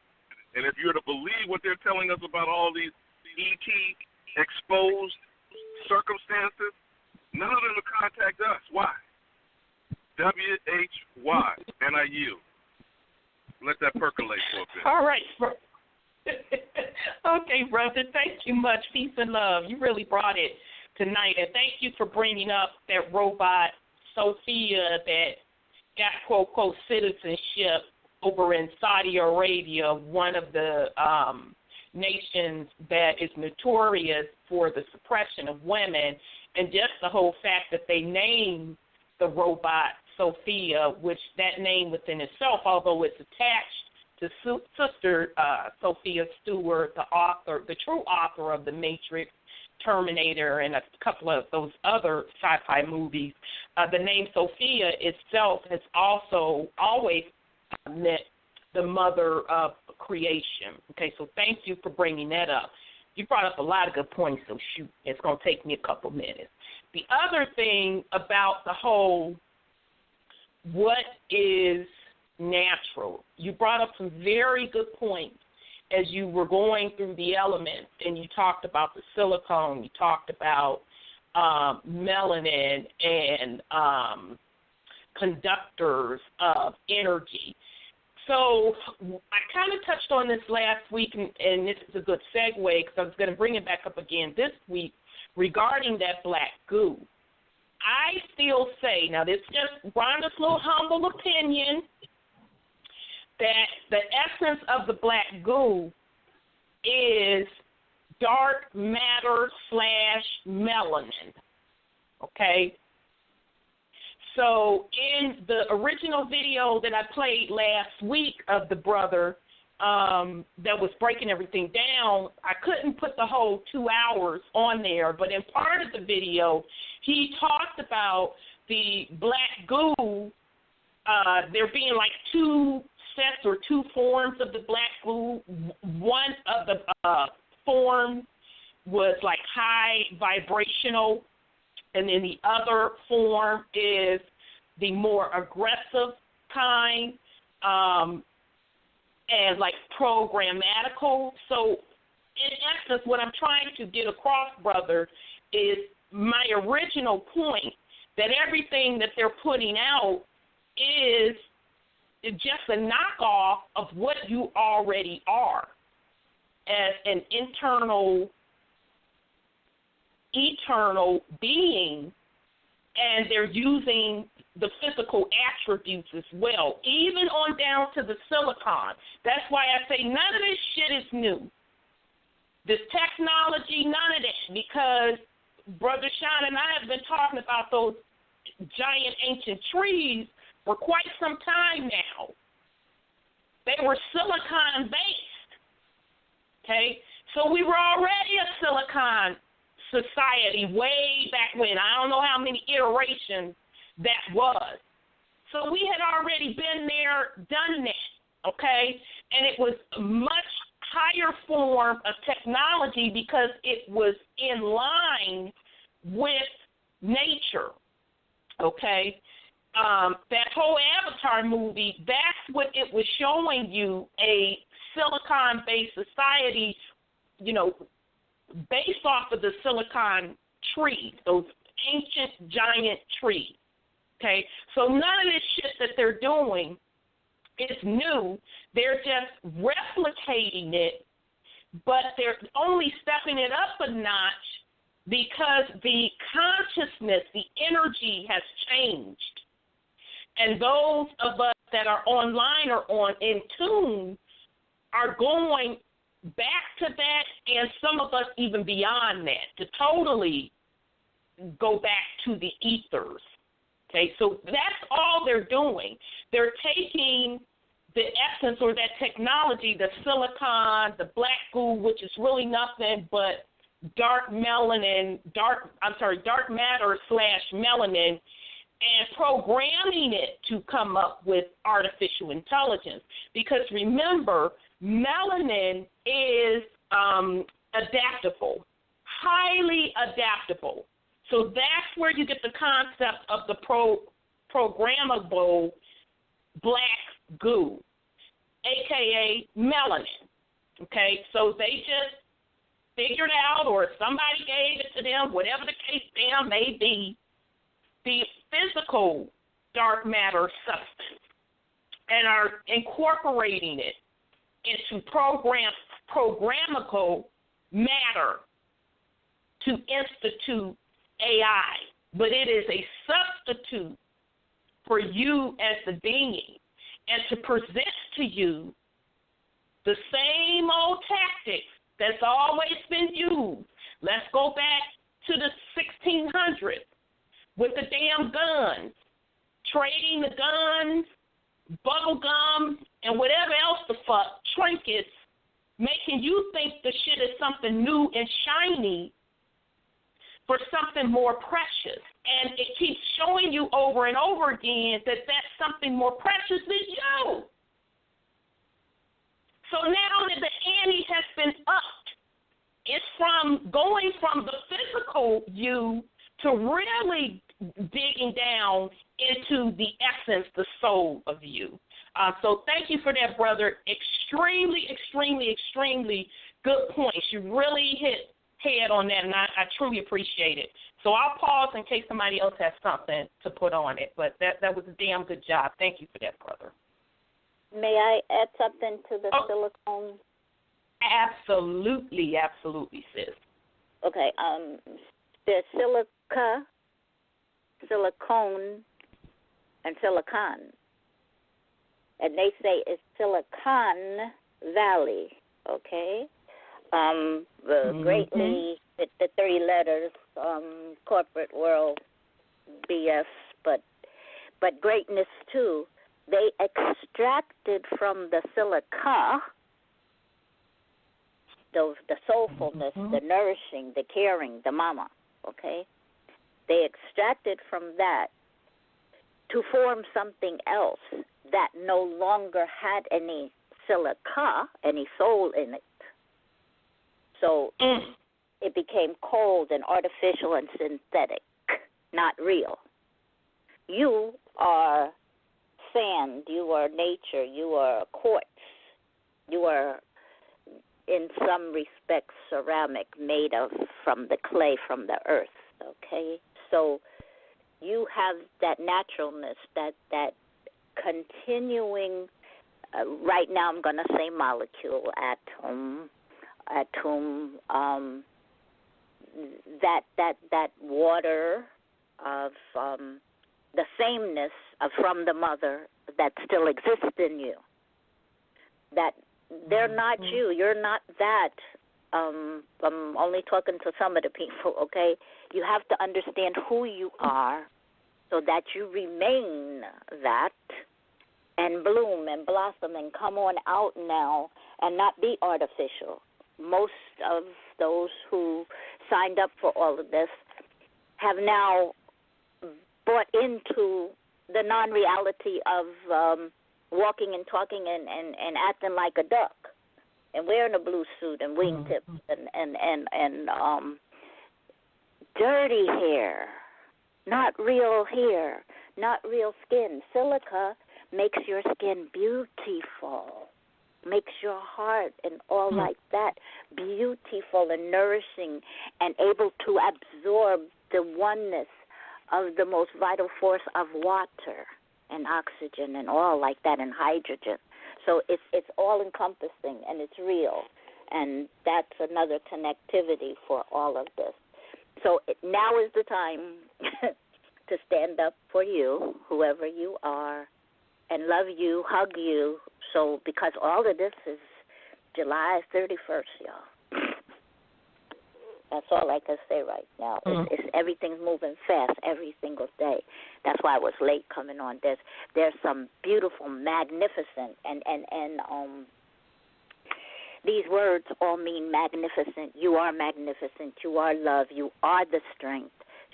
See the strength inside of you and go forward. You are not artificial. You are highly intelligent, but let's just say you're brilliant because you're full of light. I'm finished. Indeed. Thank you, sis. I'm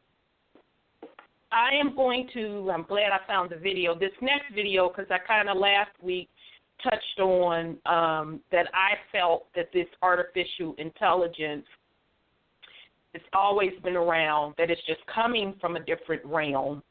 And if you take the mindset of how the universe is really constructed, meaning instead of everything being upward, that everything is really here, but it's outward. So really the connection to these other realms beside our realm is the Arctic, Antarctica. Okay, so that is the gateway to go to these other lands, these other realms, okay? And I said last week that I felt that a lot of this technology is coming from those different realms, okay? Sure enough, minding my business, video pops up called Singularity 2017, Artificial Intelligence and North Pole Hidden Land. So this is off of the YouTube video, again, Odd Reality. So let me get this, and here we go, family.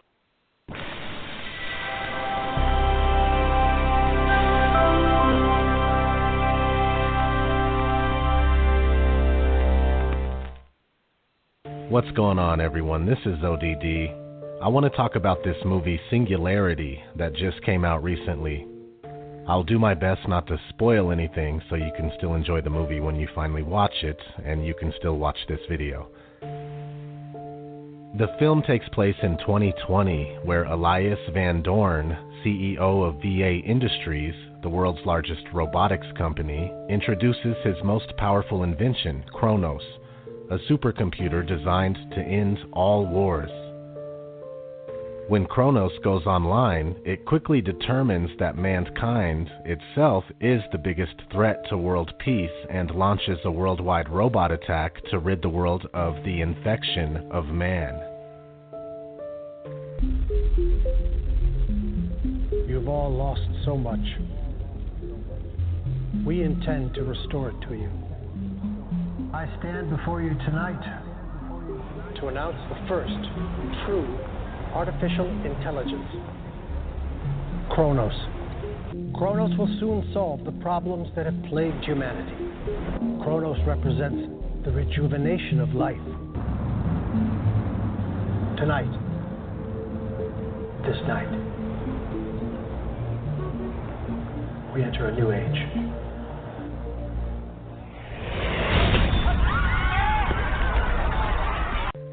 Before we go any further, I would like to point out the L and the AI in the CEO's name, Elias.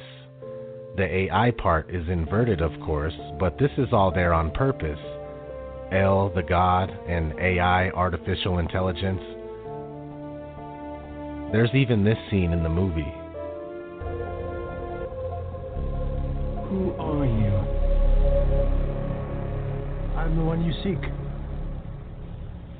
I am your creator. I gave you life. Another thing is the name of the AI, Kronos. Kronos is none other than Saturn, the god of 1,000 names. The god of time that devours his own children. So anyway, Elias is the CEO of VA Industries. I don't think they tell us exactly what VA means, so your guess is as good as mine. I personally think it means fifth age, the V for 5 and the A for age, VA. But hey, it could mean Volt Ampere or Virginia, something like that, I don't know. Anyway, it drove me to have a look at the top robotics companies. I found a top 50 PDF for 2017. I'll link it in the description for everyone. Anyway, among the companies like iRobot and IM Robotics, we have Amazon and Google, of course. Two companies that will compete for total domination of the world before one buys the other one out or they have a merger. Amazon has a system called Kiva, and it's basically the type of thing that will render humans useless in the future when it comes to work purposes. Robots will do all of our work while the slave class humans can't even make a living. Google, on the other hand, has an artificial intelligence called DeepMind, and that's what the Singularity's AI Kronos is based on, from what I gather. We'll go over DeepMind real quick and then compare it to Kronos. Okay, so how does this all work? The AI from DeepMind uses a technique called deep reinforcement learning, which makes it very different from other AIs, such as IBM's Watson or the primitive Siri or Google Now. The AIs just mentioned were only developed for a predefined purpose and only function within their scope. DeepMind claims that their system is not pre-programmed and it learns from experience using only raw pixels as data input. So the way we start off training AlphaGo is by showing it 100,000 games that strong amateurs have played that we've downloaded from the internet. And we first initially get AlphaGo to mimic the human player. But of course, ultimately, we would like AlphaGo to be stronger than human amateurs and compete with the top professionals. So the way we do that is, after we take that first version that's learnt to mimic human play, we then allow it to play itself 30 million times on our servers. And using reinforcement learning, the system learns to improve itself incrementally through it avoiding its errors and increasing and improving its win rate against older versions of itself. And after all these games, then you end up with a new version that can beat the old version, the original version, around 80–90% of the time. Now let's have a look at Kronos and Singularity. You created him with an adaptive algorithm. This was the risk. Yes. His code continues to evolve. You see, they are both essentially the same as their intellectual capacity evolves over time. Another interesting connection is the AI computer from Hitchhiker's Guide to the Galaxy called Deep Thoughts. The answer to the ultimate question of life, the universe, and everything is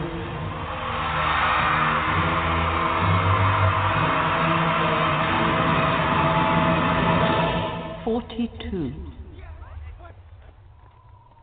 And of course the movie came out in 2005, but the book came out in 1978, and the TV series came out in 1981. The answer to the great question of life, the universe, and everything is 42. It was a tough assignment. 42! The predictive programming goes way back. Now let's move on to the next part of the story after Kronos wipes out mankind and womankind to benefit the Earth. 97 years after Kronos was launched, a small band of humans remain alive, but on the run from the robot army. A teenage boy, Andrew, and a teenage girl, Kalia, form an unlikely alliance to reach a new world where it is rumored people exist without fear of robot persecution. Again, their names are encoded just like Elias.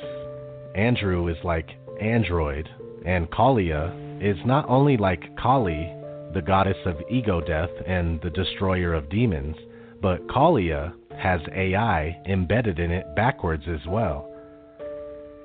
I believe the name Kalia itself means beautiful, and to me it makes sense being that she is one of the last humans alive. She bears the beauty of what it is to be real, to be creative, to have emotions, to make mistakes and learn from them. Anyway, Andrew accompanies Kalia as she seeks a safe haven paradise called Aurora. It's a stronghold in the north that remains hidden from the machines. It's basically Agartha, aka Avalon, Shambhala, Eden, etc.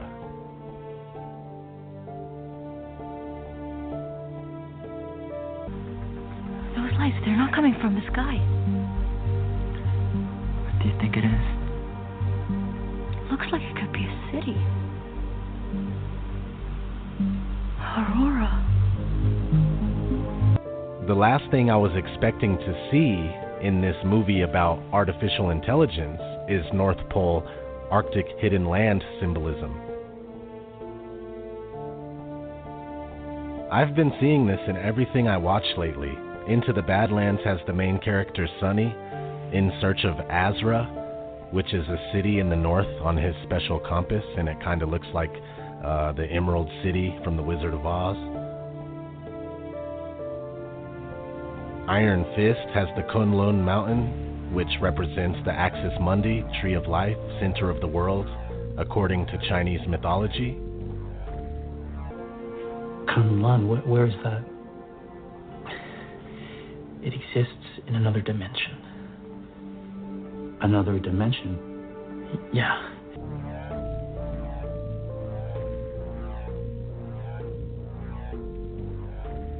The Dark Tower, where the Dark Tower is at the center of the universe and it protects the world from outside forces of evil. Inside the circle is your world and my world. Many others. No one knows how many. The Dark Tower stands at the center of all things. The TV show The 100, which has a tower called Polis.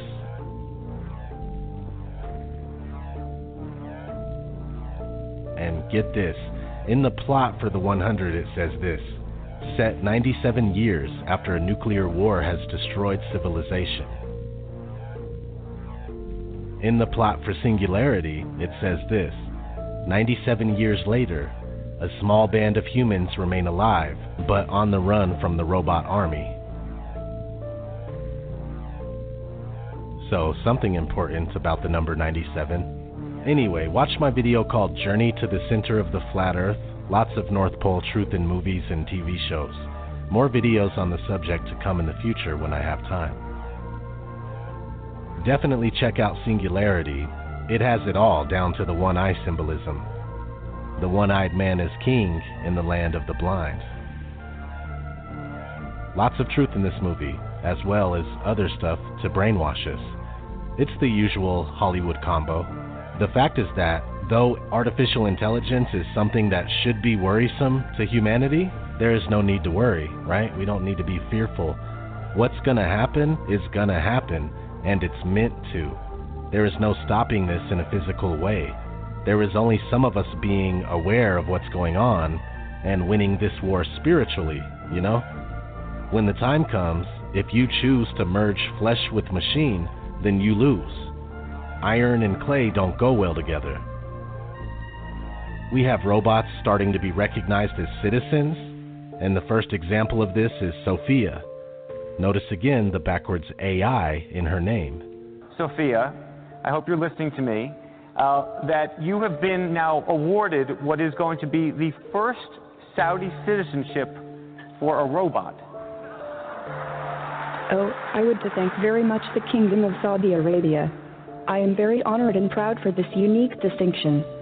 This is historical to be the first robot in the world to be recognized with a citizenship. This was predicted in 1988 in a movie called Short Circuit 2.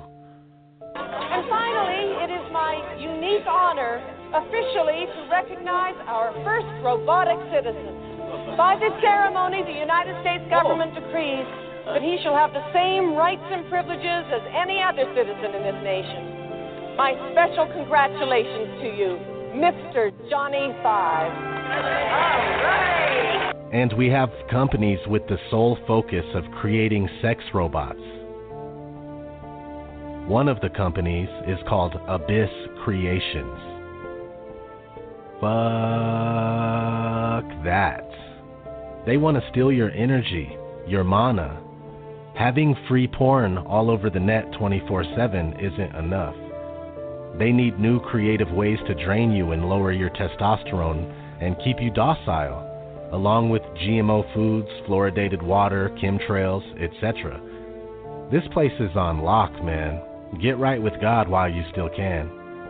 It doesn't require a Bible or a Quran or anything religious whatsoever, but it does require you to recognize that there is a spiritual war going on here on this plane of existence, and the best thing you can do for this world is live righteously. This has been ODD. Thanks for watching. I'm gone.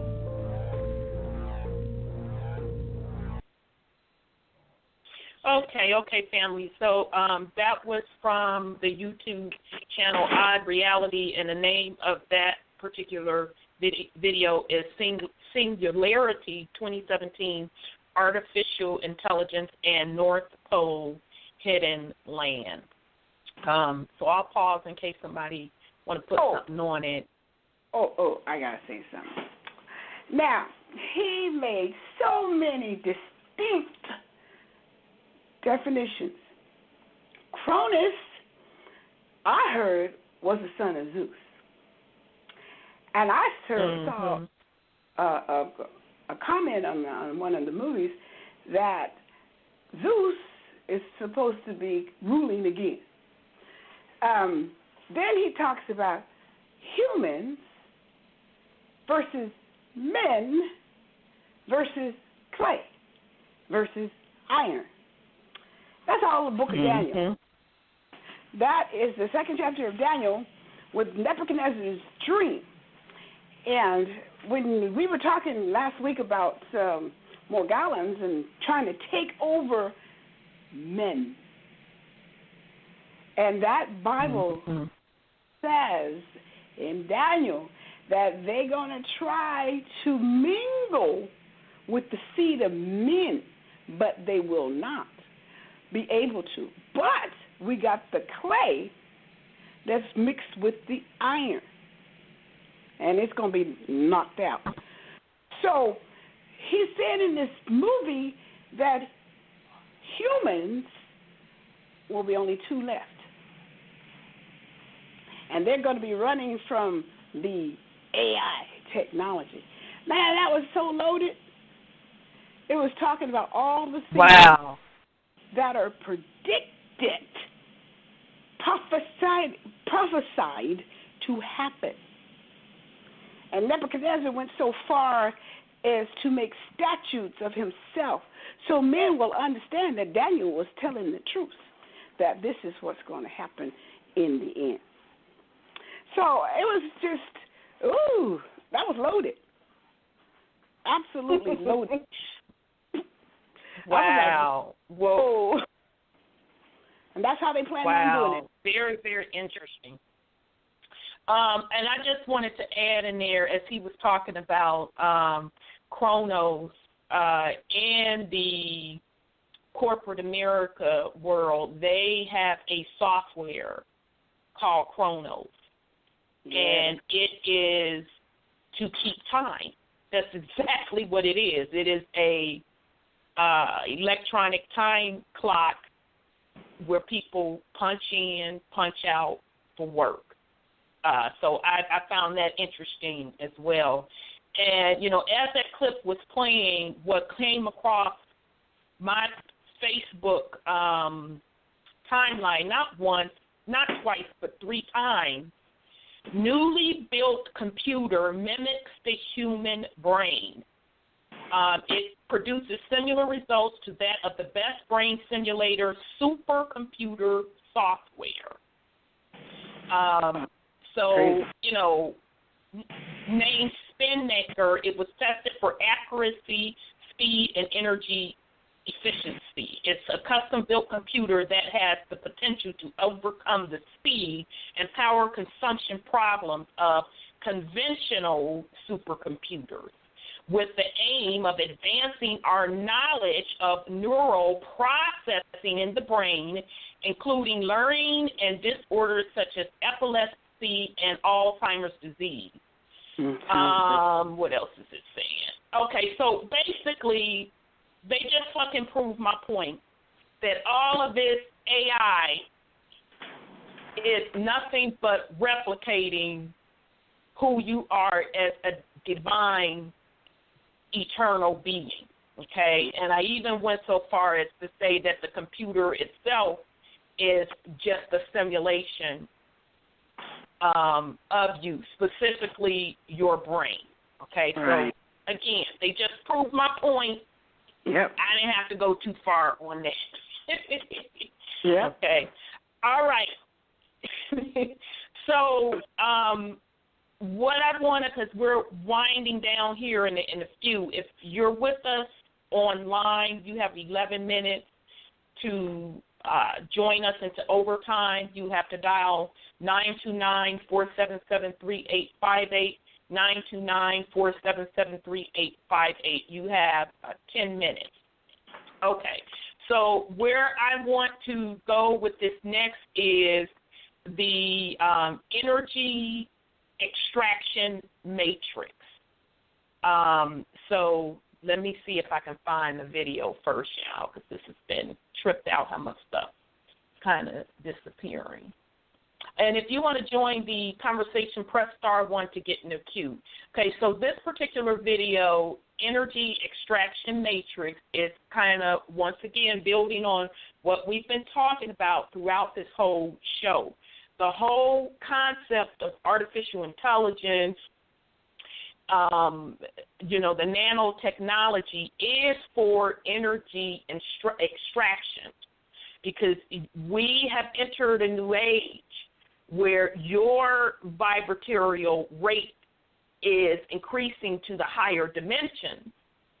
So this is just another ploy to attract folks to want to basically to continue to be fed on, okay?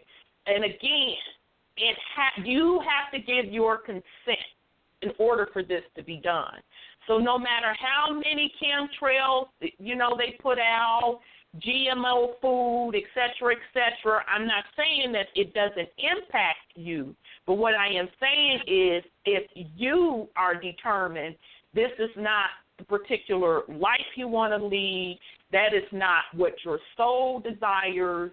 And you want to operate in the higher realms, you want no parts of it, then you will not be participating. You do not give your consent. You do not grant your consent, okay? All right, so this particular video is the energy extraction matrix, inverted blueprint for the new earth. And this is off the YouTube channel Flat Earth Paradise. So here we go. I am Hermes, messenger of the gods. The knowingness of complete sovereignty is fundamental in achieving balance, knowing absolutely that one can govern themselves, knowing that one's inner and thus outer world is the product of this governing. To recognize oneself as a sovereign being is to acknowledge one's own total autonomy. It means that you know you're a free being, not a citizen, not a worker, not a corporate entity, but the beautiful you that is being you to the fullest. If an individual projects a sovereign image upon the mirror of reality, then this reality becomes an internal process of creation, utterly free of external controls and conditions. However, if one surrenders this sovereignty, they are informing the universe of their inability to consciously create, and this sets up the very state which allows the external to take control of the internal.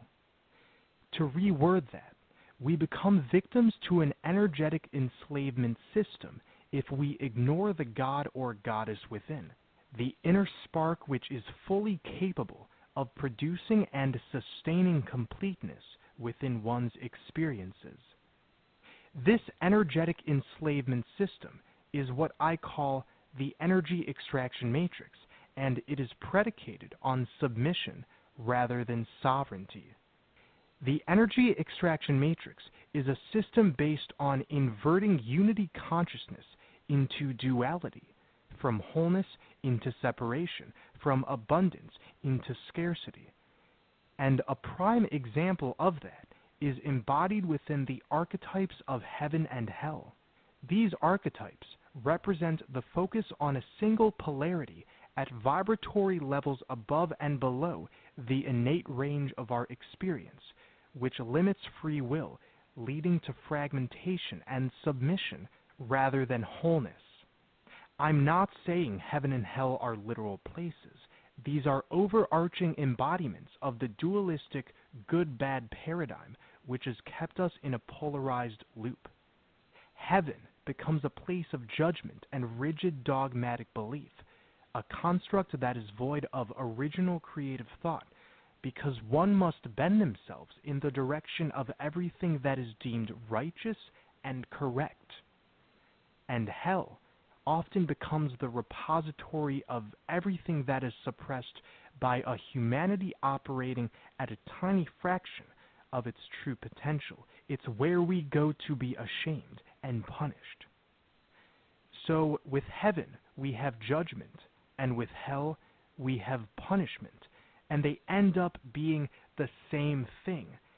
This is a reflection of the absurdity of dualism.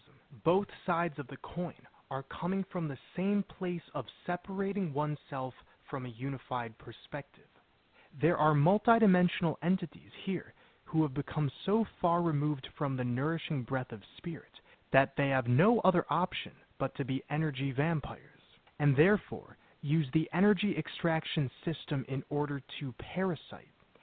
They attempt to keep humanity in extreme emotional states and reaction-based thinking, because the submission to these states further chains us to the lower chakras, and if one is operating too much in them, the inability to access the fullness of their heart will bleed out into reality and further the extraction.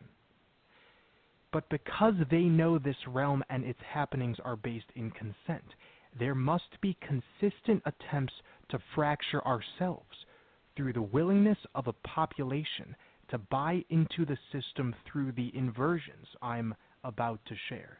These entities at a quantum level are truly shadow projections of the collective unconscious.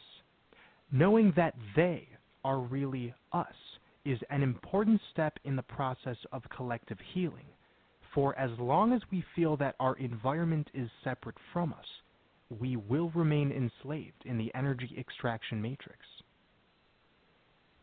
Many of us have woken up and realized that we live in an upside-down world, but this inversion is simply because the inner dualism has manifested into the opposite of what a love-based sovereign consciousness creates.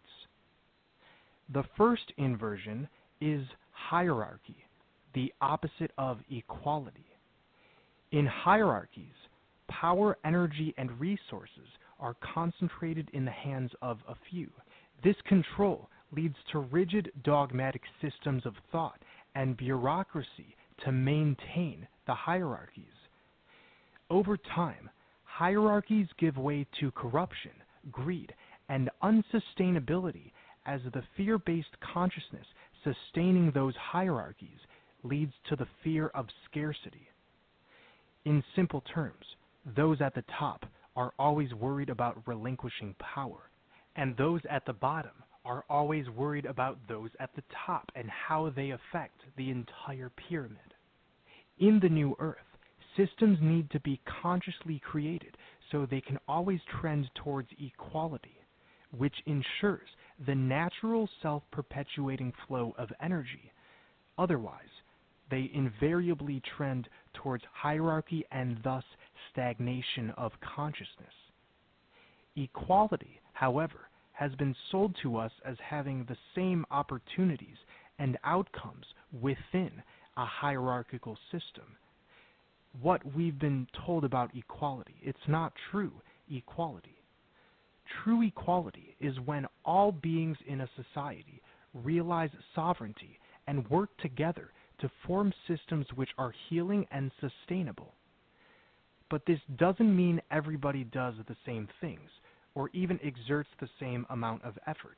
Nothing is mandated in a system of true equality because all persons use their unique talents and capabilities to create what they desire in a community. The second inversion is judgment, the opposite of acceptance. And like we said earlier, this goes hand in hand with the inversion of punishment, the opposite of healing. Judgment seeks to employ punishment on a society by maintaining a standard of behavior.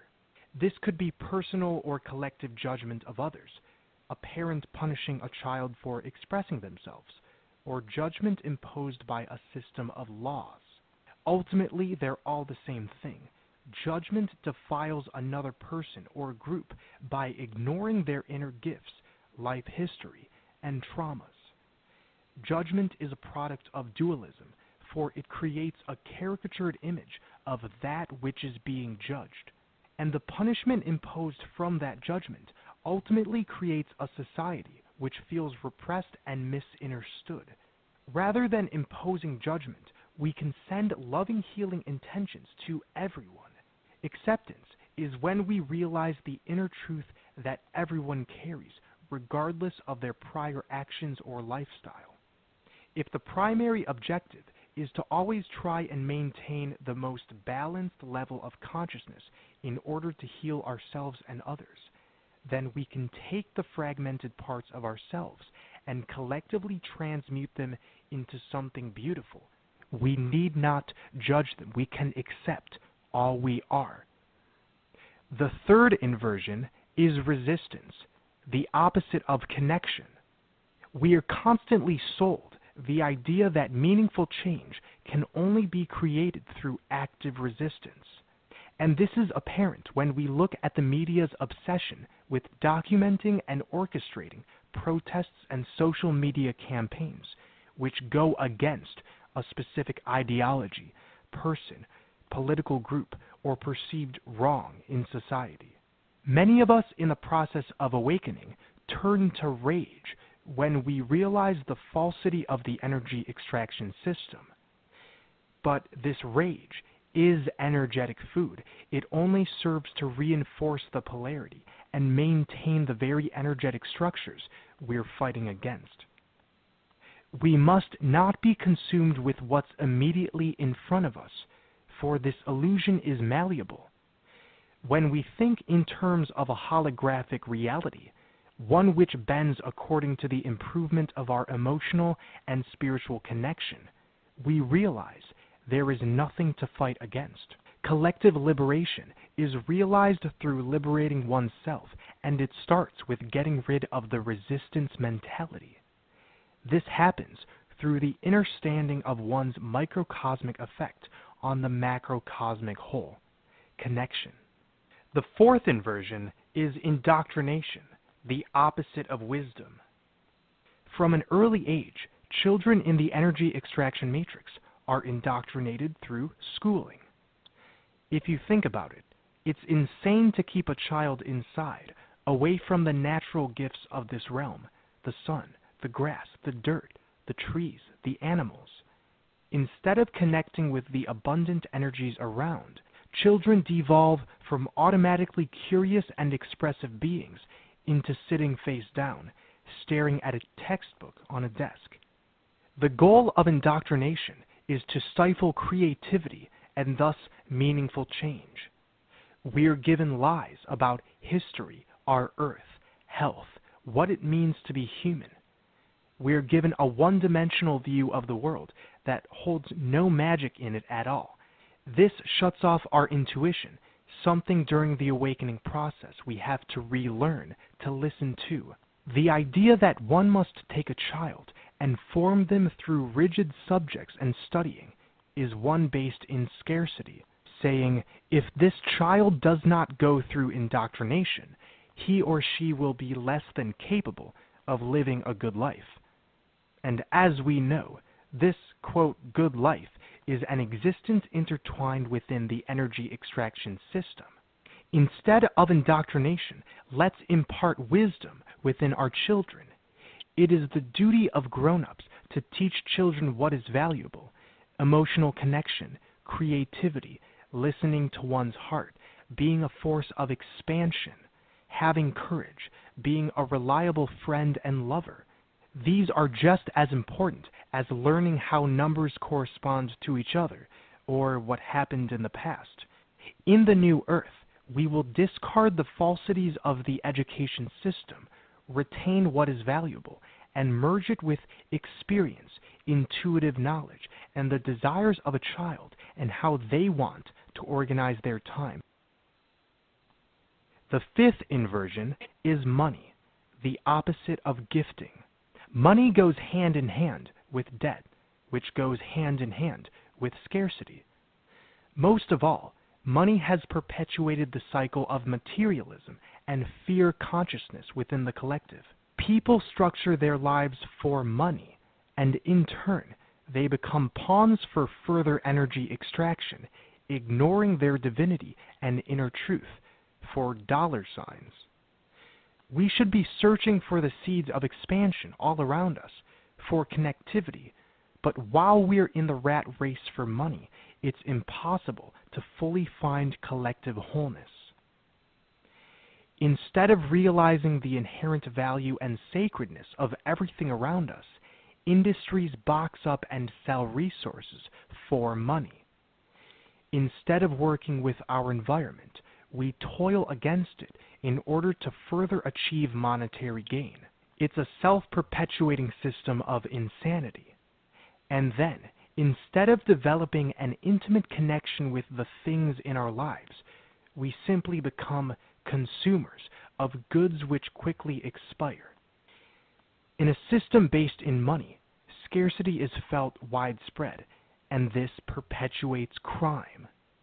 Crime is only the result of a society that feels they are not being taken care of.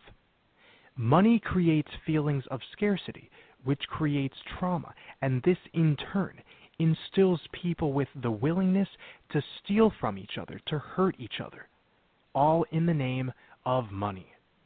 It seems like a huge hurdle to get over, but with focused intention, it's possible to shift our attitudes and actions to create a gift-based economy. We can come together in sustainable communities in which resources are shared and exchanged, not because there's a hierarchy demanding that happens, not because we feel forced to do so, but because we recognize the abundance in sharing. Instead of outsourcing the production of our food, clothing, shelter, etc., we can use our time, minds, and energy to learn the essence of fabric making, of sustainable agriculture, and overall using our surroundings in a meaningful way, without exploitation. Greed is so prevalent because, again, money leads to the idea of scarcity. It tells us that we must grab what we can while it's there, for our lives depend on these pieces of paper or electronic numbers. So the biggest hurdle people have in leaving the system is the fear of being penniless. Strength in numbers is so true in the context of shifting to a gift-based society. It cannot happen overnight, but with enough minds coming together, and it's already started happening around the world through eco-villages and the advent of the internet, we can let money expire, preventing the pooling of energy and thus providing abundance for everyone. So, the energy extraction matrix has taught us exactly what happens when we stray away from our divine wholeness. It is the opposite blueprint for the New Earth communities. So simply by inverting the already inverted system within our minds and hearts, we become that much closer to achieving widespread liberation. Keep up the great work, everyone. I am Hermes, messenger of the gods, at your service. Okay. That was a video from the YouTube channel Flat Earth Paradise, and the name of that video is the Energy Extraction Matrix Inverted Blueprint for New Earth. So I'll pause in case somebody wants to put something on it. If not, I'm sorry, bear with me, family. I'm looking for something. We will move on. I'm tripping out on his last name. I'm tripping out on his I don't know where he got that from. Cause I've listened to stuff from him before, and I've never heard him bring up that name unless I'm confusing him with somebody else, because on their channel, different people post stuff. But go ahead on, sis. Say what you were going to say. The messenger of the God, and now we got Cronus. So, the Black Sea Scrolls, there was a one that was out there called The War of the Gods. And they talked about this return of the demigods and how they going to battle it out for planet Earth. And so, and all of this stuff is what they're saying is basically what, it's kind of pretty much close to what that paper says is going to happen. Yikes. We're going to be able to not be here, thank God, because we're going to be gone, just like you said, and they're going to be dealing with this crap. So, which is great for them, but our people need to, and he said the conscious, unconscious, the community, and we need to become conscious that we're about to enter into a spiritual realm that we probably don't want to be about, this nanotechnology and all this kind of stuff. So that's all I was like, wow, who wants all this stuff? And plus the fact they're the ones who gave us this, and now they're telling us it's bad. Okay. Sandra. Yes. Think positively. Remember all the times when I was saying, I just can't wait until they take their masks off. They're already here. We're already here, and you're here. Yep. And everybody's here right now. All facets of everything is here right now. Oh, yeah. In your Bible, or whosoever, as my mama used to laughingly say, because she didn't speak like that, but it does not matter. Everything is everything. Everything is related. The war's not yours, it's the Lord's. That's what they said. But see, you have to understand who's the Lord, and I ask this out there for y'all. I know the answer, but I'm asking this out there for y'all who have been within what people think is the so-called Bible, when there's many, many, many holy, hallow, intrinsic, important books and documentation and folklore that is true. Okay. Yeah. Who do you think is the has been given dominion over this earth? I asked the question because it's so related. And are you asking me the question? Yes, I'm asking you and anyone else who wants to answer, but I am asking you. Man has been given dimension over the earth as far as I know of. And it wasn't humans, and it wasn't giants, and it wasn't Zeus, it wasn't Kronos. But according to the one I read, man was given dimension. Well, there's a lot. All things are going to be topsy-turvy in a little while, okay? They are now. That's the shaking, that's the weather, that's the this and that in the form, FRM, in the physicality of it all. But remember, there's 4 worlds and many dimensions. Of course. And in my house are many man-sons, and man and men are have two different meanings, okay? Although everything's related to the oneness in and of it for everything and everybody and all of your bodies. Just keep going broader and broader and broader, because you are that broad. You are that one. Right. You're going to take off your masks right now, too. You will be forced to, because there's nothing else that can happen. Everyone will. And those who will see some that they speak ill of or gracious of may be the complete opposite. I'm being very sarcastic right now in terms of those who will be the opposite of what mask they have been holding on to on top of their physicality bodies, because there's layers and layers of this. I just say to you and all, this is massive, this is vast, this is magnificent, and you played a part. You have to continue for the next days and weeks to continue to learn and grow and see the connectivity. Right now, as you're driving your car, your character, your accountability, your responsibility, not just you, Sandra, everybody, right, has to do this. Right. You're driving your car. Now some think that they have been able to drive a car like gangster lean, It's not the same kind of car anymore that you had before, because you're not in the same kind of place. You're not driving on the same bridges. And sometimes when I enunciate like that, somebody better go run and get a Collins dictionary or 1828 dictionary or some kind of etymology to find out what is really being said, because it's so important. It's deep. And you are deep, and you are magnificent.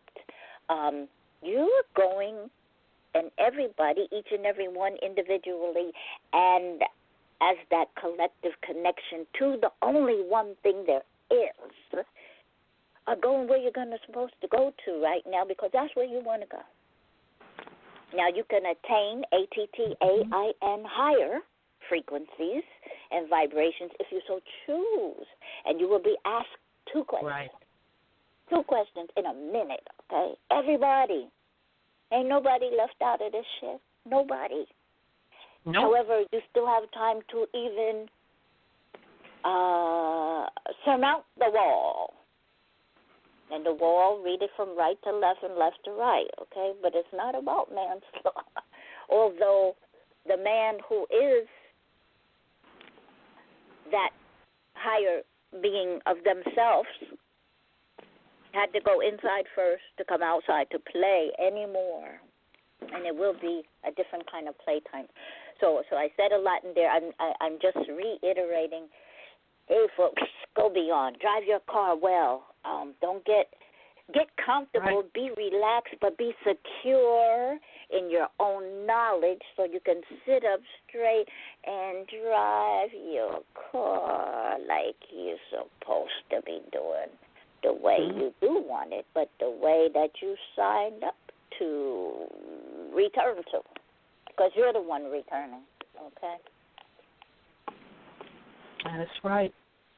Indeed. Thanks, Sis Lioness, and thanks, Sis Sandra. You know, just to kind of reiterate what we've been saying over the past 2 shows,